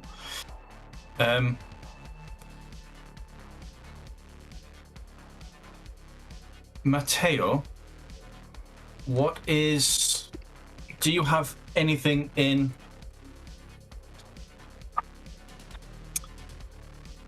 Do you have anything in perception? Let me look. Because you can if you want. I do. Well, make an attention. Go on. Instead of doing the investigation, because you don't have any investigation, alternative is you can roll attention, perception plus surveillance. Okay. I have no surveillance. However, I do have perception. You still get the +5. Okay. My perception is actually higher than my attention, so I still roll the 2 dice for attention. My perception's 3. Is your attention only 1? Have you only got 1 rank in attention? Correct. All right. Okay. So I have 2 ranks total in attention. Wait, when you've got dice, you've got 4 dice pool. If you got 2 diamonds, you're right. Yeah, I'm looking at the thanks wrong for attention. I'm looking at the wrong it's one. doubled. Okay, I see. So keep 3 of these great dice. Man, I really don't roll like Ken. So 12 and 5, 17. 17 plus the 5. Is that right? No, that's total. 17. Okay. There's no blood here. You've been at plenty of crimes. You've been at plenty of fights, but there's no blood in the mud. Seems like his body was moved. One of the hunter-gatherers kind of like nods and says, "Yeah, we kind of." Then he looks up yonder, upstream, and says, "We were thinking maybe he might have drifted down, but I don't know how far." Someone took his face. How did they remove it? He'll look at Pietro. It's been caved in with a rock. Okay. Yeah. I guess caved in with the rock, so... Or a mace. Right. And then, okay, so the theory is that it then washed down the river and just sort of washed it to the side here. So it was mostly in the water, was it? Sorry. So his legs were in the water. Yeah. And obviously the water line kind of fluctuates as the river is moving. But think of it as in all his legs were in the water, and then chest, arms, and head on the river bank. But there's no blood. And whatever, if he was killed by the blow to the face, Matteo, you know for a fact that you've seen what can be done with a mace, and he's been hit numerous times in the face. by something blunt and flat. His clothing, does he have any insignia? Does he have anything that relates him to our army? You guys, did you ask any of your militia? Because Gennaio was one of your militia. Did you ask people to sew anything onto their clothes to make it a uniform? I didn't. Sketch, are you there? Then no. Can you hear me? Yep. Yep, we can hear you. All right, great. Okay, well, I'll let you two give Niccolo a recap of what you've found. If Sketch, you didn't hear any of that. The guy's face is caved in, unrecognizable by like a mace or something. Somebody went ham on his face. His body floated downstream a little ways. There's no blood around here.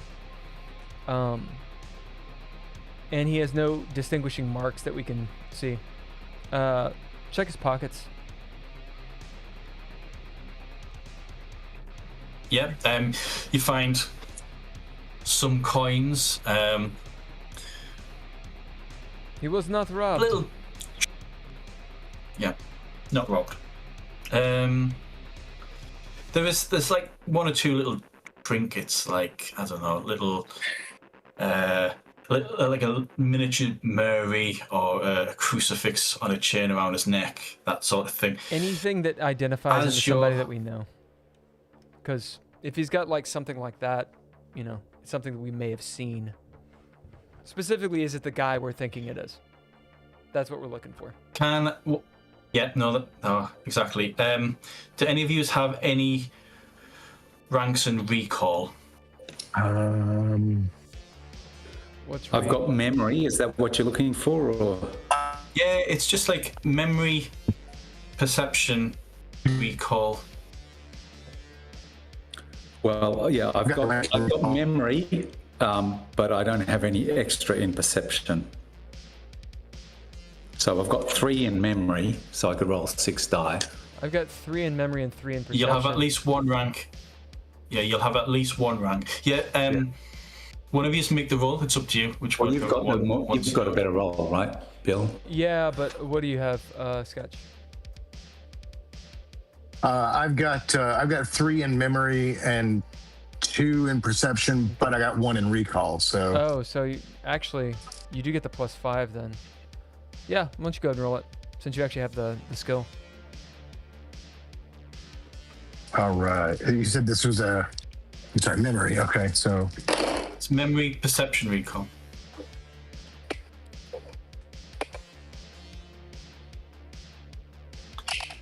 But because all 3 of you are looking over the body as it's being investigated, you can have +5 because,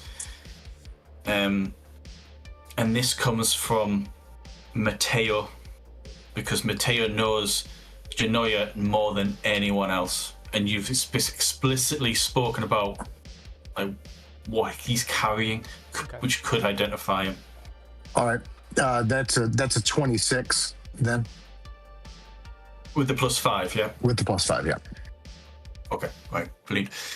Okay, yeah. This is Gennaio.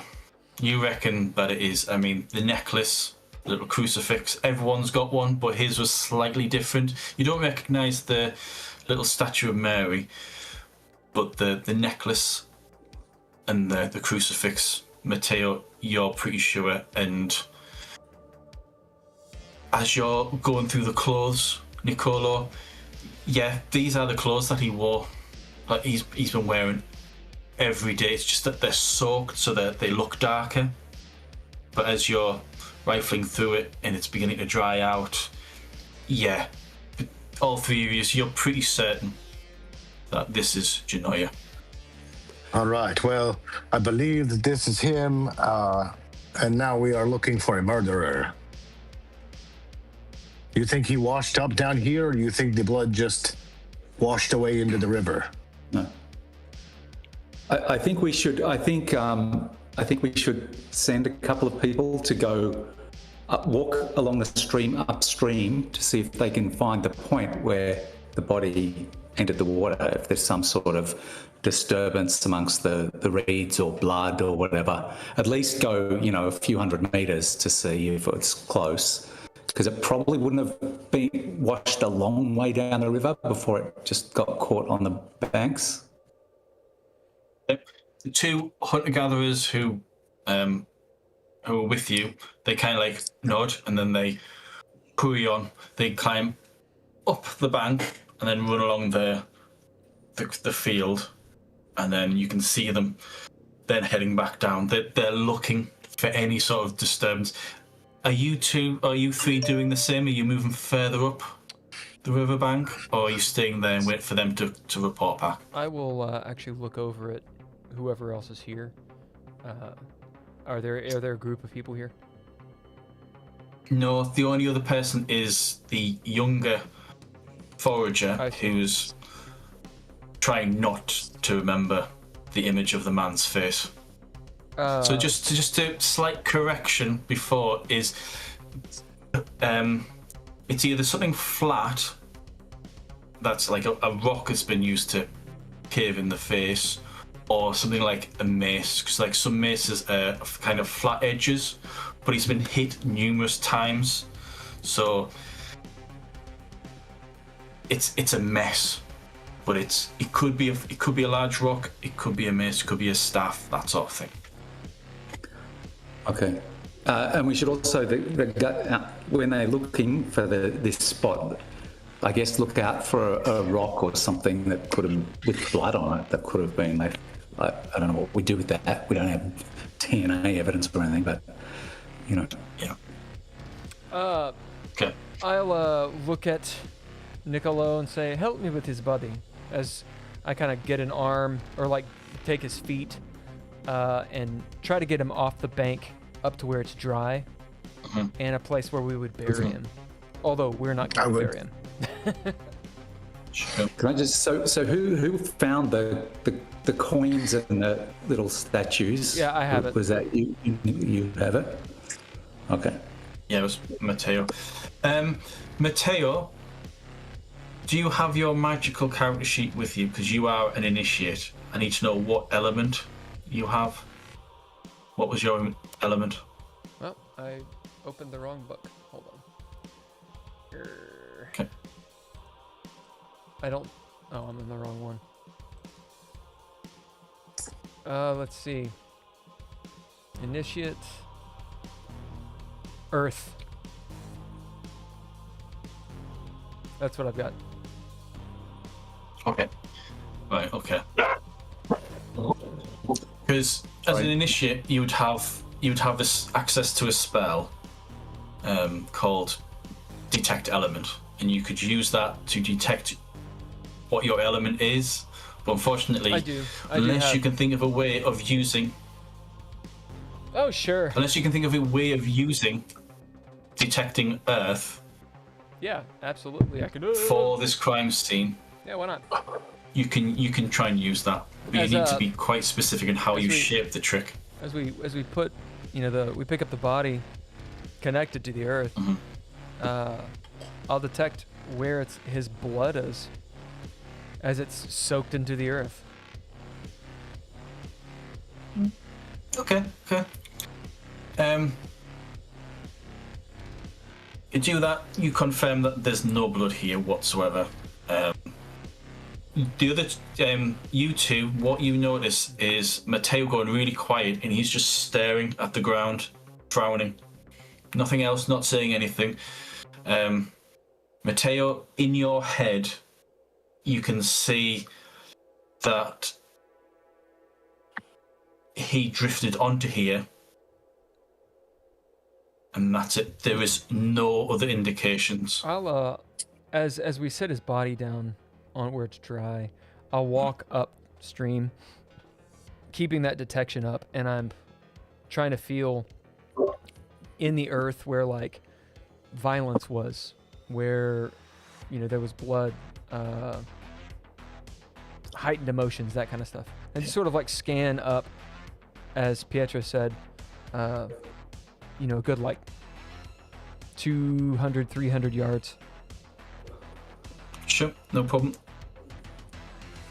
Niccolo and Pietro, you notice that Matteo then starts, almost lost in his own thoughts, starts wandering after the two hunter-gatherers. What are you two doing? I'm setting the guy up, arms over his chest. I'll say a prayer. I guess I'll do an Our Father, and then I'll look at you, Pietro, and I'll say, "Well, let's get some men from the tail to come back and bury him, I guess." Yeah, that's a good idea. So I guess we can send the young forager guy off to do that.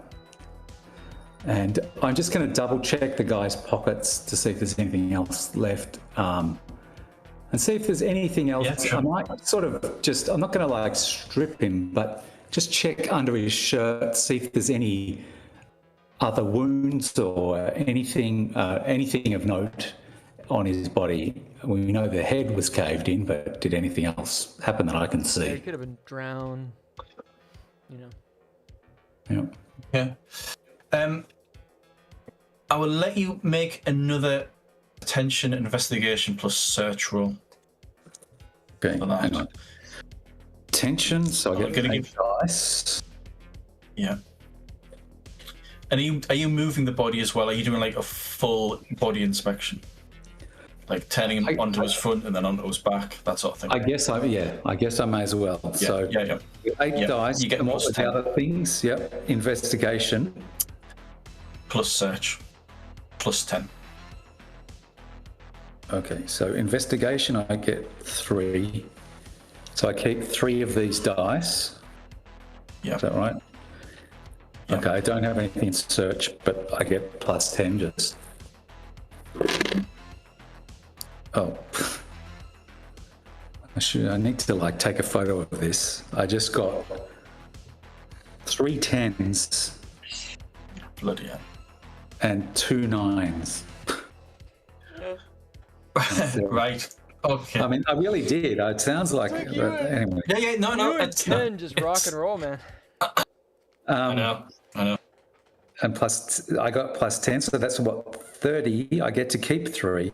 I mean, it's just a ridiculous number, right? 30, 48 plus 7, How he die? 53 plus 10, 63. He's not dead. He kills I him. think This it is how it happened. Yeah. So there's minus 15 again. Okay. So that was amazing. So you notice it's what you discover on his back that's more revealing. So the first thing that you notice with an impressive outcome, it reveals that the man was struck at the back of his head. Do you have medicine? No. Niccolo? No. Niccolo, do you have any medicine? No. No. Do you have astrology? No. Actually, I think I do have astrology. So he was struck on the back of his head, and then, but as you're inspecting the gash on the back of his head, which would have bled considerably, you notice that his hair's been cut.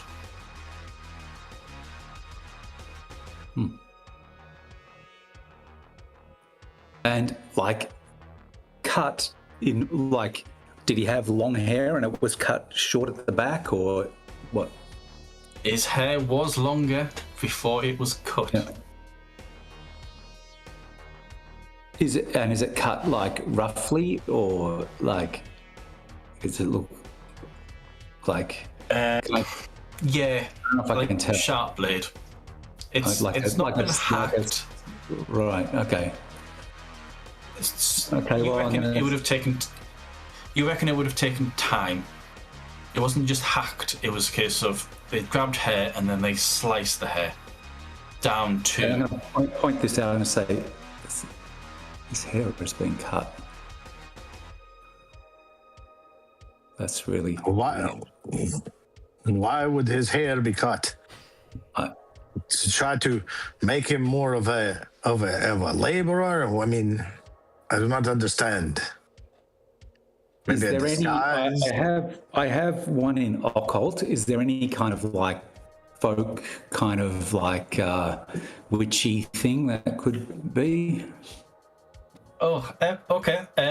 Make a memory occult, and then depending on how you want to, which one would you want to go with?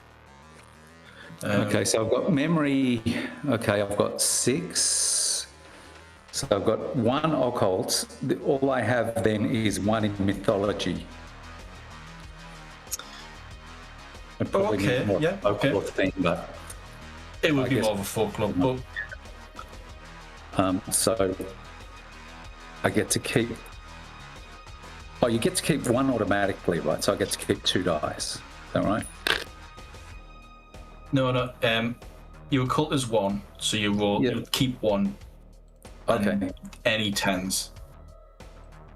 Okay. So if my occult was 0, I wouldn't be able to make this roll. Is that right? Correct. Okay. Yeah. Okay. So, well, I got 1 10, and I've got an 8, so 18. 18. I mean, there's always talk of hair being used to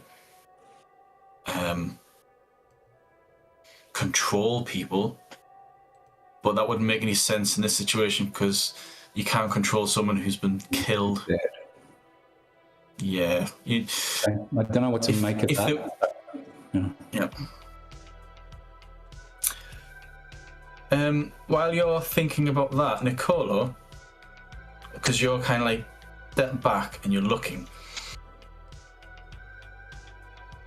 his hair's been cut, but that looks like it's the same.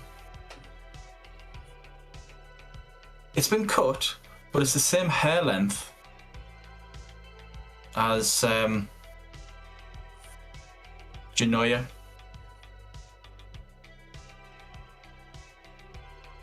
Okay, so Gennaio's before was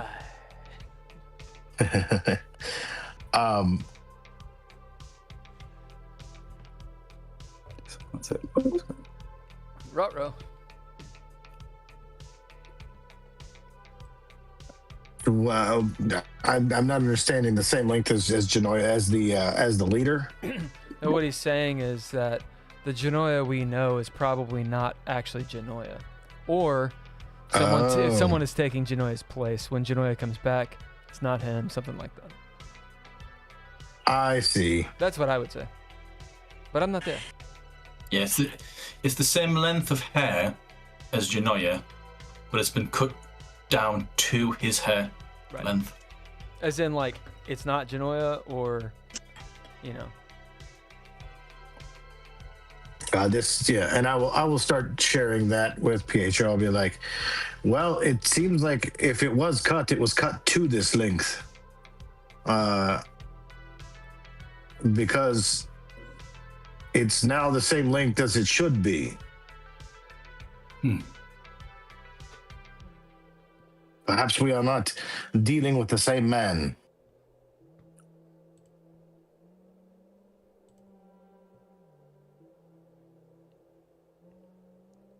Well, and how would we know? that's possible. I have no way to. I don't know what to make of this now, because I was pretty. I'll come back to you too. Gennaio, but now it doesn't make sense that it could be him, really. Matteo, you eventually catch up with one of the hunter-gatherers who, just as you've discovered, because you're still learning the minor skills that you've got as an initiate, and you're not powerful enough to being able to discern the difference between earth and blood and earth. You're not able to detect the difference, but you do notice that you kind of almost change the frequency so that you're looking for different things, and both you and this hunter-gatherer both come to the same point where there is a impact in the ground, because this is all silt, and you can make out that reeds have been broken and something has hit the ground, and it's about 200 feet, 300 feet up the river from where the body was found. Well, I'll look around for tracks. And I'll actually look at the guy and I'll say, look for tracks. Perhaps where a horse was. Perhaps where someone was hiding. Okay. Can you make a attention, perception, surveillance roll? Sure. Or, if you had it, attention, investigation, search, but you don't, do you? So it's just perception, surveillance instead. Investigate. Yeah, I don't have any of that. So you say attention, perception? Perception, surveillance. So I keep 3 dice. And I roll really well. 15.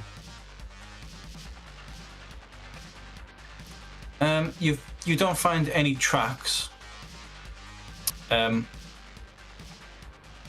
I'm specifically asking him to do it, not me, because I know I'm not good at it. Oh. Okay. Right. I shall make a roll then.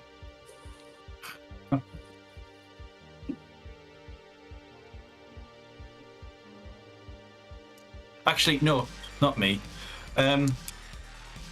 Niccolo, can you roll 6 dice, keep 3, and add 10?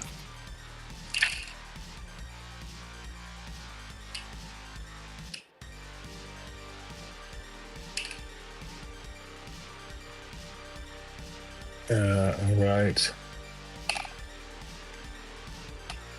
How many do I keep? So it's roll 6, keep 3, plus 10. All right.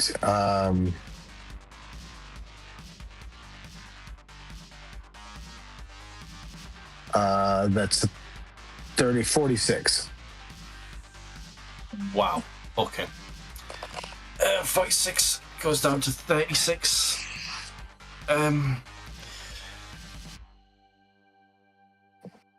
He wanders off, comes back, and says, "My lord, I think there was 2 sets of footprints. I'm not sure." And he guides you up the riverbank where he points out, you can't tell the difference, but he points out that there's 2 different sets of foot tracks. Oh yes, a hobbit lay there.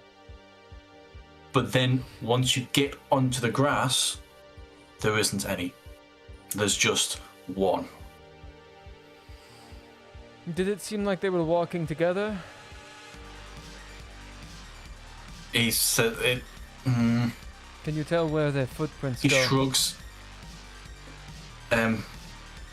2 go down.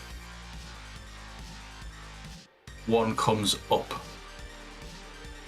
But he reckons, if you ask him that question, he reckons they weren't standing side by side. 1 followed the other.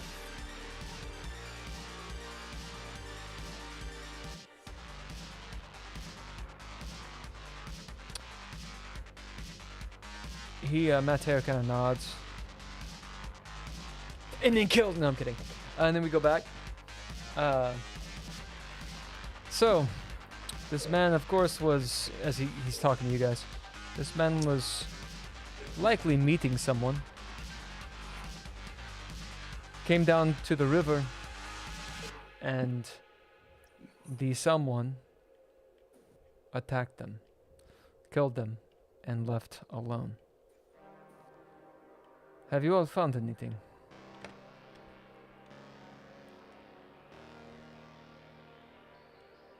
Does anyone tell me that you We did ain't find something? found shit. Well, I mean, you already know about the hair. the No, hair I don't. thing? I was gone the whole time. Oh, Okay. so his hair, we actually don't think it was the guy who went missing because his hair has been cut. Look at his face. Okay, not his face. Look at his clothes. What do you mean? Yeah, but his hair has been cut, and it is now the same length as that guy's, and so it doesn't really seem to make sense. I'm gonna put my hand on the body. Now I know, John, because I was a deacon, that ashes to ashes and dust to dust. As I feel the body using earth. Adrian's like, what are you talking about? I don't get it. I'm gonna use detect juju, detect element. Was any magic used on this? Is there something that spell won't tell you. Hold on a second. I'm detecting. Sorry. Don't you tell me how your game works. I'm detecting if there are any other elements than earth. Is there anything here that there shouldn't be? Because I should be able to, test. Is this all earth? Or is there something else there? I might not be able to identify it, but I can identify something other. No. You spend... How long do you want to keep trying? Well, I do what I do and I fuck him in the ass. What? No. You're there for quite a while. And you can't find anything. There is nothing hidden in the soil. Takes like 30 minutes. I stand up. My knees crack. Well, this is... One of the hunter-gatherers says, I guess it's time to... Do we bury him or do we take him back? We bury him here. Well, is there what's standard when you must on these expeditions lose men along the way? Do we just bury them where they are? I mean, we can't really carry the body around. That doesn't seem very practical. The issue is... If it was a noble... out of character, if it was a noble or someone of importance that their members of their families would want to bury their body in a crypt or something like that, then you would keep those bodies. But this is a nobody, so you just bury him where you find him. We just got to bury him and move on and get out of these parts. Who knows what's going on in this backwards place. The issue is, did you bring a shovel? Well, we sent the foragers to go and bring back some men to do that. I see. In that case, they come back. Yeah, they bury him. Blah blah blah. Dig a ditch. Right.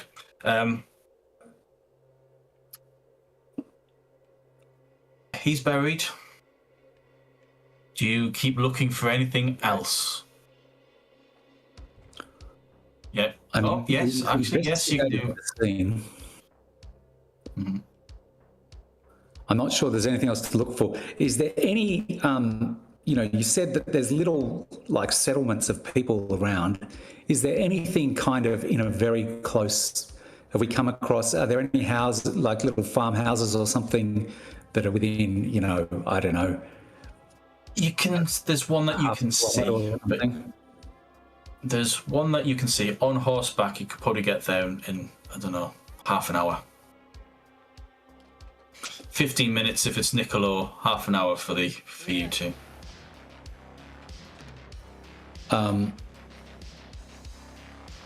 What time? So this was morning. We were all pulling up camp. It's about 7 o'clock now. 7:30. 7 in the morning, or the very latest in the morning. Yeah, you haven't really travelled that far, and you've been travelling on horseback. Yeah. What? Do we have any news about or any sense of the timeline as to what's happening with the ships and the battle, and if anything's happened? Do we have like messengers going back and forth? Do we know the progress of the Duke? Anything like that? Yeah. The stories that come in the towns, villages that you visit to recruit, they're always getting information. It's usually about 3 or 4 days out of date, because obviously how the information travels. You know that the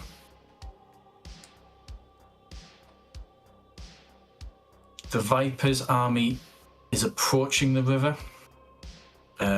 You wouldn't expect him to cross the river for another week, 2 weeks, but you're not a military strategist, but that's what you've overheard in the conversations.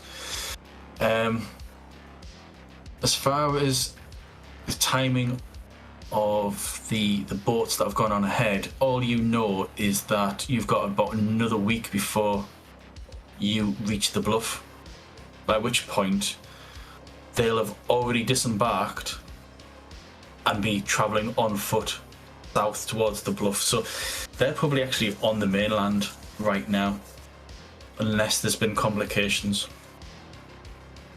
Well, I mean, as I see it, we have one kind of, we've got a dead body, one dead person who we're not even sure if he is from our group. We've got one person missing. I mean, I don't know how significant any of this is. We probably need to head on with our mission, unless anyone has any other. Does anyone disagree or have a thought as to why we should look into this matter further? Well, I would like to check the footprints, and that is really all I would say. I want to see if, you know, it's not like it would take a bull of a man to break a man like this, but especially with the proper weapon. But, you know, if one set of footprints that leaves is much larger, then we can at least know we are looking for a larger man. But I agree with you. I think we should probably move on beyond that. So Niccolo, hunter-gatherer, who found the footprints, takes you through it again. But bearing in mind, though, that he's been up and down, and Matteo's been up and down, so the crime scene slowly degrading, and he kind of like points out that 2 sets of footprints going down, and then another set of footprints going up, but there is no way of telling whose is whose. Right. Is one of them significantly bigger than the other, or is it just kind of like, hey, both of these are footprints and they're about the same size? About the same size. Okay. Yeah. I said, well, this is a bust, because I can't get anything else from this. All we know is that the man was murdered and made to look like another man. We must keep our wits about us, gentlemen. Are you telling, are these thoughts that you're telling out loud in front of the 3 hunter-gatherers, or are you keeping your conclusions private? This is all 3 of you, just so I've got an idea of, do you conflab in private, or are you addressing the other 3, plus the other men that have been called back to help with the burial? So there's about 8 now, including the 3 of you. Any talk about actual murder, I will be talking just to the 3 of us. Okay. Like after I've looked at the crime scene and I can't get any information, I will walk back up to them where my horse is and whatnot, and you know, I will say it to them. Now, if any of them are like super good at dropping eaves, then we've got a problem. But really, I'm just talking to them. So I'll say this as we're talking. Okay. I'll say, if there is someone within our camp who is attempting to pass as Gennaio, as Gennaio, then it should be known. Anyone who says that they are Gennaio should be sent to us Well, we need to talk to him. Sure. Yeah. That's what I tell you I'm a guys. bit confused. Yeah. Oh, right. Sorry. Yeah. Right. And then I let Pietro tell him that. Because I'm like, tell Gennaio to come by. I got nothing. I don't talk. Because he went missing. That's why we want to find out what he did when he was. Yeah. like, So why he just- we haven't told these guys that we think it's Gennaio. So the idea. Right. No, that's fine. That's fine. So the idea is we know Gennaio's dead, and someone's masquerading as him. So whenever he comes back, we want to talk to him, and we don't let on to the ruse, right? So he thinks, oh yeah, hey, what's up? And we're like, hey, bitch. Got him. Yeah, and then we beat the fuck out of him. Yeah. So just to be clear, for my character in this world, I'm not aware of magic stuff happening other than if I believe folk tales and stuff. Right, but I'm not talking about magic. Okay. I'm saying, like, I literally am saying, very practically, someone, because in this world, in you know, back before the internet and shit, you could have like 3 families in 3 different cities. You just say that you're Yes. somebody. So he cuts his hair, adopts his clothes, and he's like, oh yeah, hey guys, I'm the nobody. You know, like it's really easy to maybe. do, right? Okay. Now, But, weird. but going back to Keep going. but, Sorry. sorry, but for Pietro, your question, there's always rumours that there's witches and warlocks who can do next to anything. But I've never seen that in my life, I assume. No, So I'm you might have probably read a skeptical. book. But yeah. you will. Yeah. Yeah. Okay. Right. You guys then get on horseback and then head back over to the camp. I've got to learn how to do this. The army. I look over at Niccolo. You need to teach me how to do this. The horse riding. Right. You guys catch up. You head to the front of the train.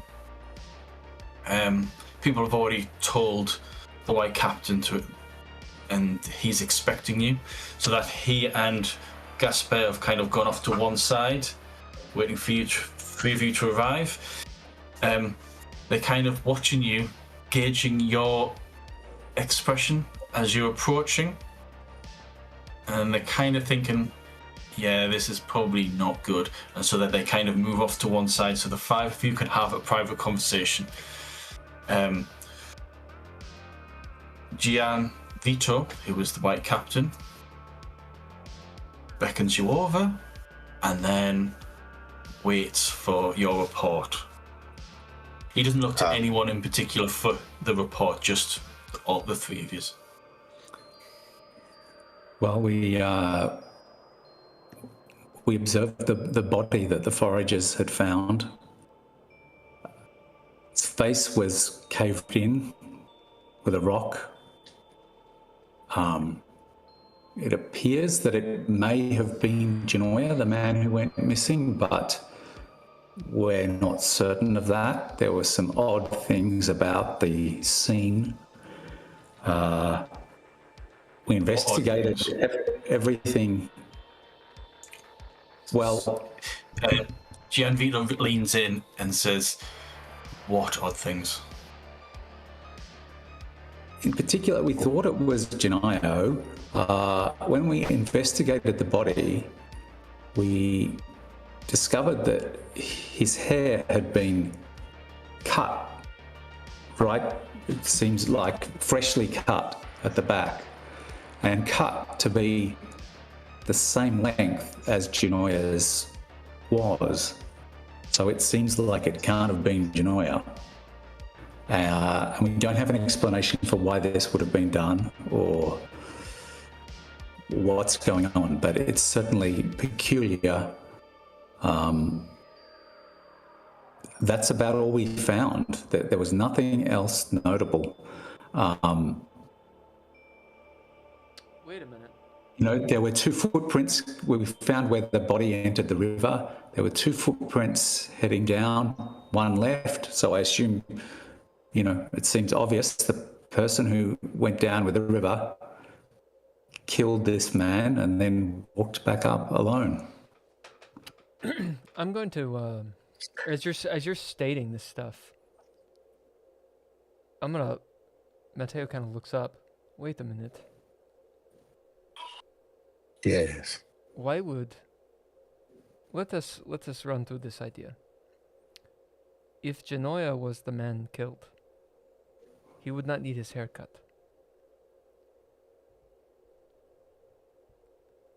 For we have seen and him. if Meaning the man that was killed was not Gennaio. Gennaio is trying to hide his tracks and get away, so we stopped looking for him. and to make this man look like it is him, so we stop looking for him. Yes. And that would give him the reason to mar the face. Who's been killed then? Says Gianvito. Someone who is going to be not missed. Perhaps seeing the clothes. Perhaps Gennaio switched clothes with him. Maybe a farmer. Could have been anyone. Maybe could have been another soldier who did not show up today. Could have been a deserter. It could be anyone, which means So we need to look. Gennaio is somewhere. We need to see So the farmhouse. we need to look for a second missing person. We need to look for Gennaio, This is Gian. who is attempting to disguise himself as someone else.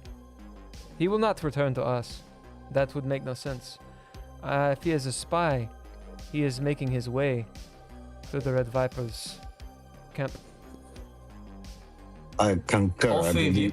believe- Sorry, go ahead, Niccolo. I concur. I believe the only reason to hide this body is to make us stop looking for him, which means it makes perfect sense to me that he would be heading ahead of us to let our enemies know our strengths and where we are. I think we are in danger. Right, all 3 of you. Can I have a perception, empathy, It and was clearly be Luigi. emotion. Dun, dun, dun. That's what Ken said online. So empathy. Sorry, perception is where? Oh, So it's attention, empathy. attention. Right. Okay. Okay. Attention, empathy. Matteo, you get +5 to this roll. Can this use intention or reflection? Intention or Okay, cool. intention or emotion.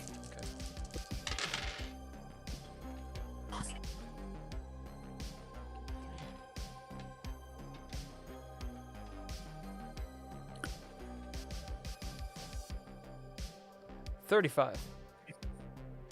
26. Okay. So, sorry, with the system. So, you keep 10s. They don't include in the thing, right? Correct. You keep the 10s for free. They're like your criticals. And then okay, so I've got in that case, so 28. Oh god. Nice. When someone says 10s, right? All 3 of you noticed that. I think one of you's mentioned that he's changing his face, or he's changing his appearance. Mm-hmm. All 3 of you notice that both Gasper Ulian and Gianvito, especially Gianvito, they kind of glance at each other, and for a split second, both of them are very worried. Matteo, what you also notice is that the moment after that split second of concern,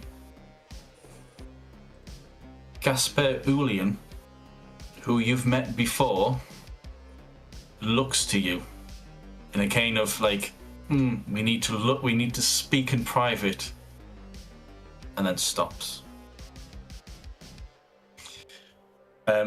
Gian Vita says, if that's the case, if we suspect this man is now heading on ahead of us and is wishing to relay his secrets to the Viper, we need to go after him. I want the three of you to accompany... What's his name? Yeah, I want all three of you to accompany Santoro Mergia. He's our scout captain. He regularly goes ahead of us to let us know of the terrain, any news. He's currently with us, but he'll be heading off in about an hour's time to do his regular scouting. You are to travel with him. He knows this area very, very well. You can tell him whatever you want. Once you get to know him, you can tell him whatever you want, but if you don't want to tell him anything, that's fine. When you get to know him, you probably wish you hadn't spoken to him, because he's a miserable bastard at the best of times. But yeah, meet up with him and travel with him. He will be your guide, and he will take you the quickest route through these lands than anyone else here. At that point, he salutes all three of you, tells you all a fantastic job. I am so glad the three of you have travelled with us. If this company is in grave danger, hopefully you will be able to stop it from happening. We must get to the bluff. Johannes will need us as reinforcements. If the Viper and his agents have reached this far east, then he may have already crossed the river. And if he's crossed the river, we will not get there in time to save Bologna. I can only pray to God that he hasn't crossed the river. He then salutes again, and at that point, he turns round, speaks to Ulian, dismisses Ulian, and he goes back and he starts, opens up a book and starts writing something. Three of you leave that area. As he does, Ulian nudges you, Matteo, and kind of tugs on you so that you can slow down and separate from the other two. Pietro and Niccolo, it's still obvious that Ulian's trying to get his attention and he's pulling him away from you two. Is there anything that you two do? I will slow down a little bit, so I don't want to get real too far away, but I'm not trying to listen to their conversation.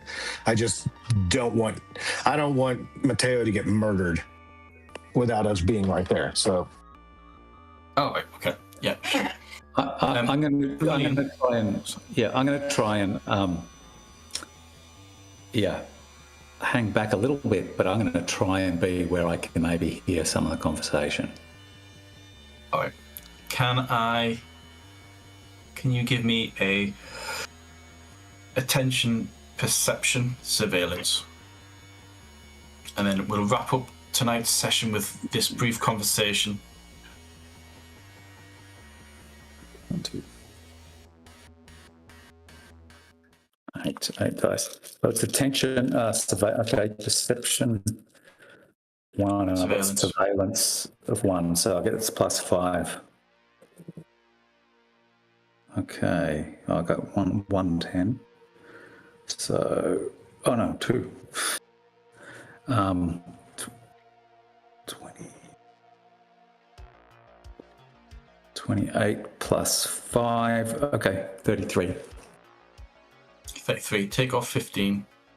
Okay, you hear snippets of this conversation. Okay.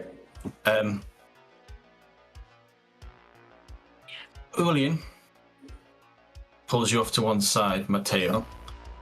He says, You have been initiated, haven't you? I kill him.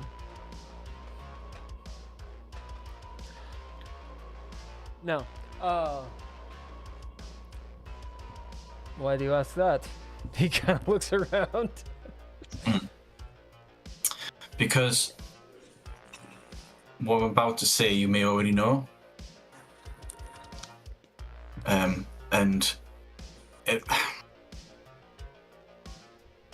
Our kind is rare, not as rare as the other kind, but the Viper, if the Viper has an agent in this area, chances are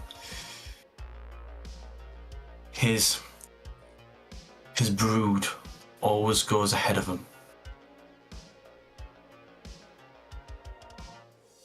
When you go on ahead, keep your eyes low and keep an eye out for vipers. Literally for snakes.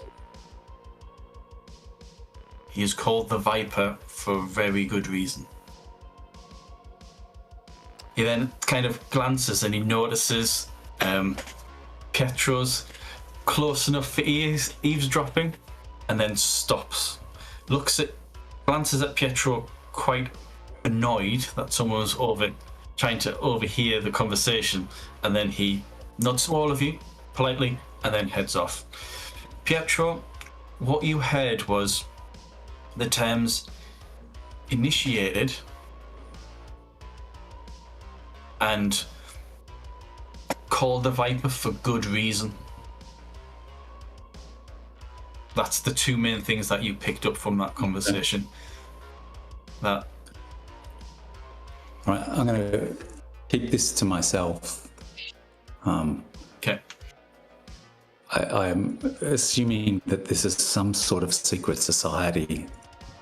You know, I've heard of different, in Venice there are different, there are different kind of secret societies, conspiratorial things. So it must be something to do with that. Something, I don't know particularly what this one is, but I'm going to start looking for other evidence and trying to, overhear things, just try and slowly start sussing it out.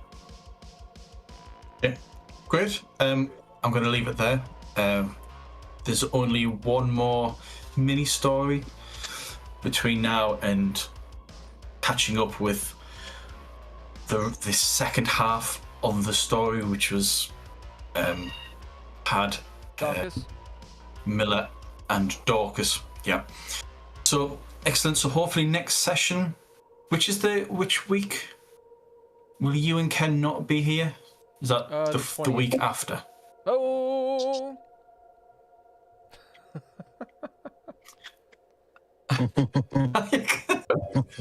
Ken looks drunk. I wish.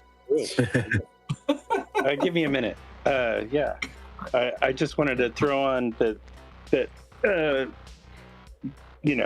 Hey, missed you. I loved the role-playing game tonight. I mean, you guys were in it. It was really good. Cool. Actually, do the three of you tell Luigi anything? Shut up. Ah, fuck that guy. There you go. Fair enough. Okay. No, we'll I'll have a conversation with him, and I bring him in and talk to everybody actually, and I say, this Viper person, he seems like, I've gotten intelligence. He seems like he is dangerous, and quite literally, be on the lookout for snakes. And he kind of just leaves it there. I just say, I'm going to assume you say quite literally. Snakes. You know, Like, God damn these motherfucking snakes on this motherfucking plane. Right. I hope you guys enjoy that. Same time next week.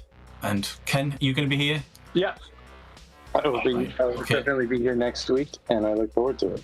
Brilliant.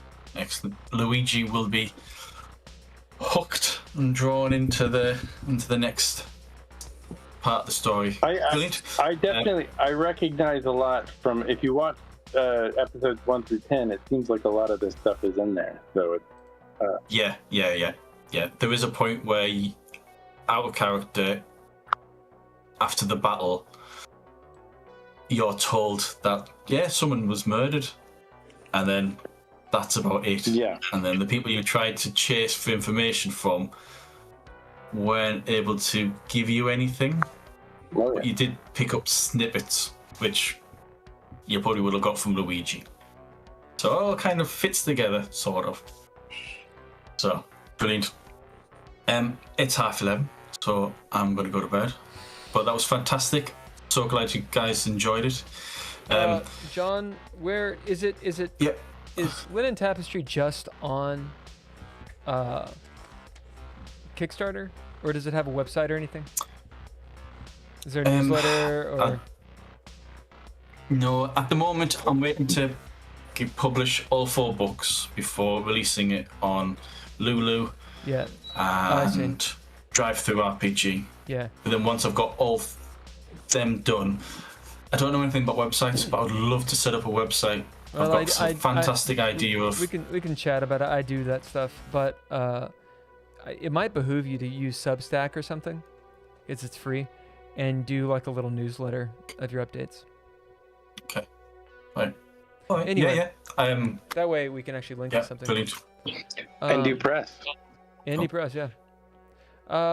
Hey everybody! Musical thanks to White Bat Audio on YouTube, as well as all lowercase letters. I don't know if Ken heard his own music or not, but it was there. Thank you guys. We pilfered that music. Patreon peeps: Tim Roberts, Daniel Holker, Nostalgic. Go to patreon.com/dreadlore. Here's a bunch of ways to connect with us. Of course, I forgot to put Geeky Gamer Podcast on there. Twitch, Dreadlore, YouTube, Geeky Gamer Podcast. Pay no attention to the Dreadlore system. Hey, we've been playing Legends of Venice. Look at that pirate guy. That's us. This is the Geeky Gamer Podcast.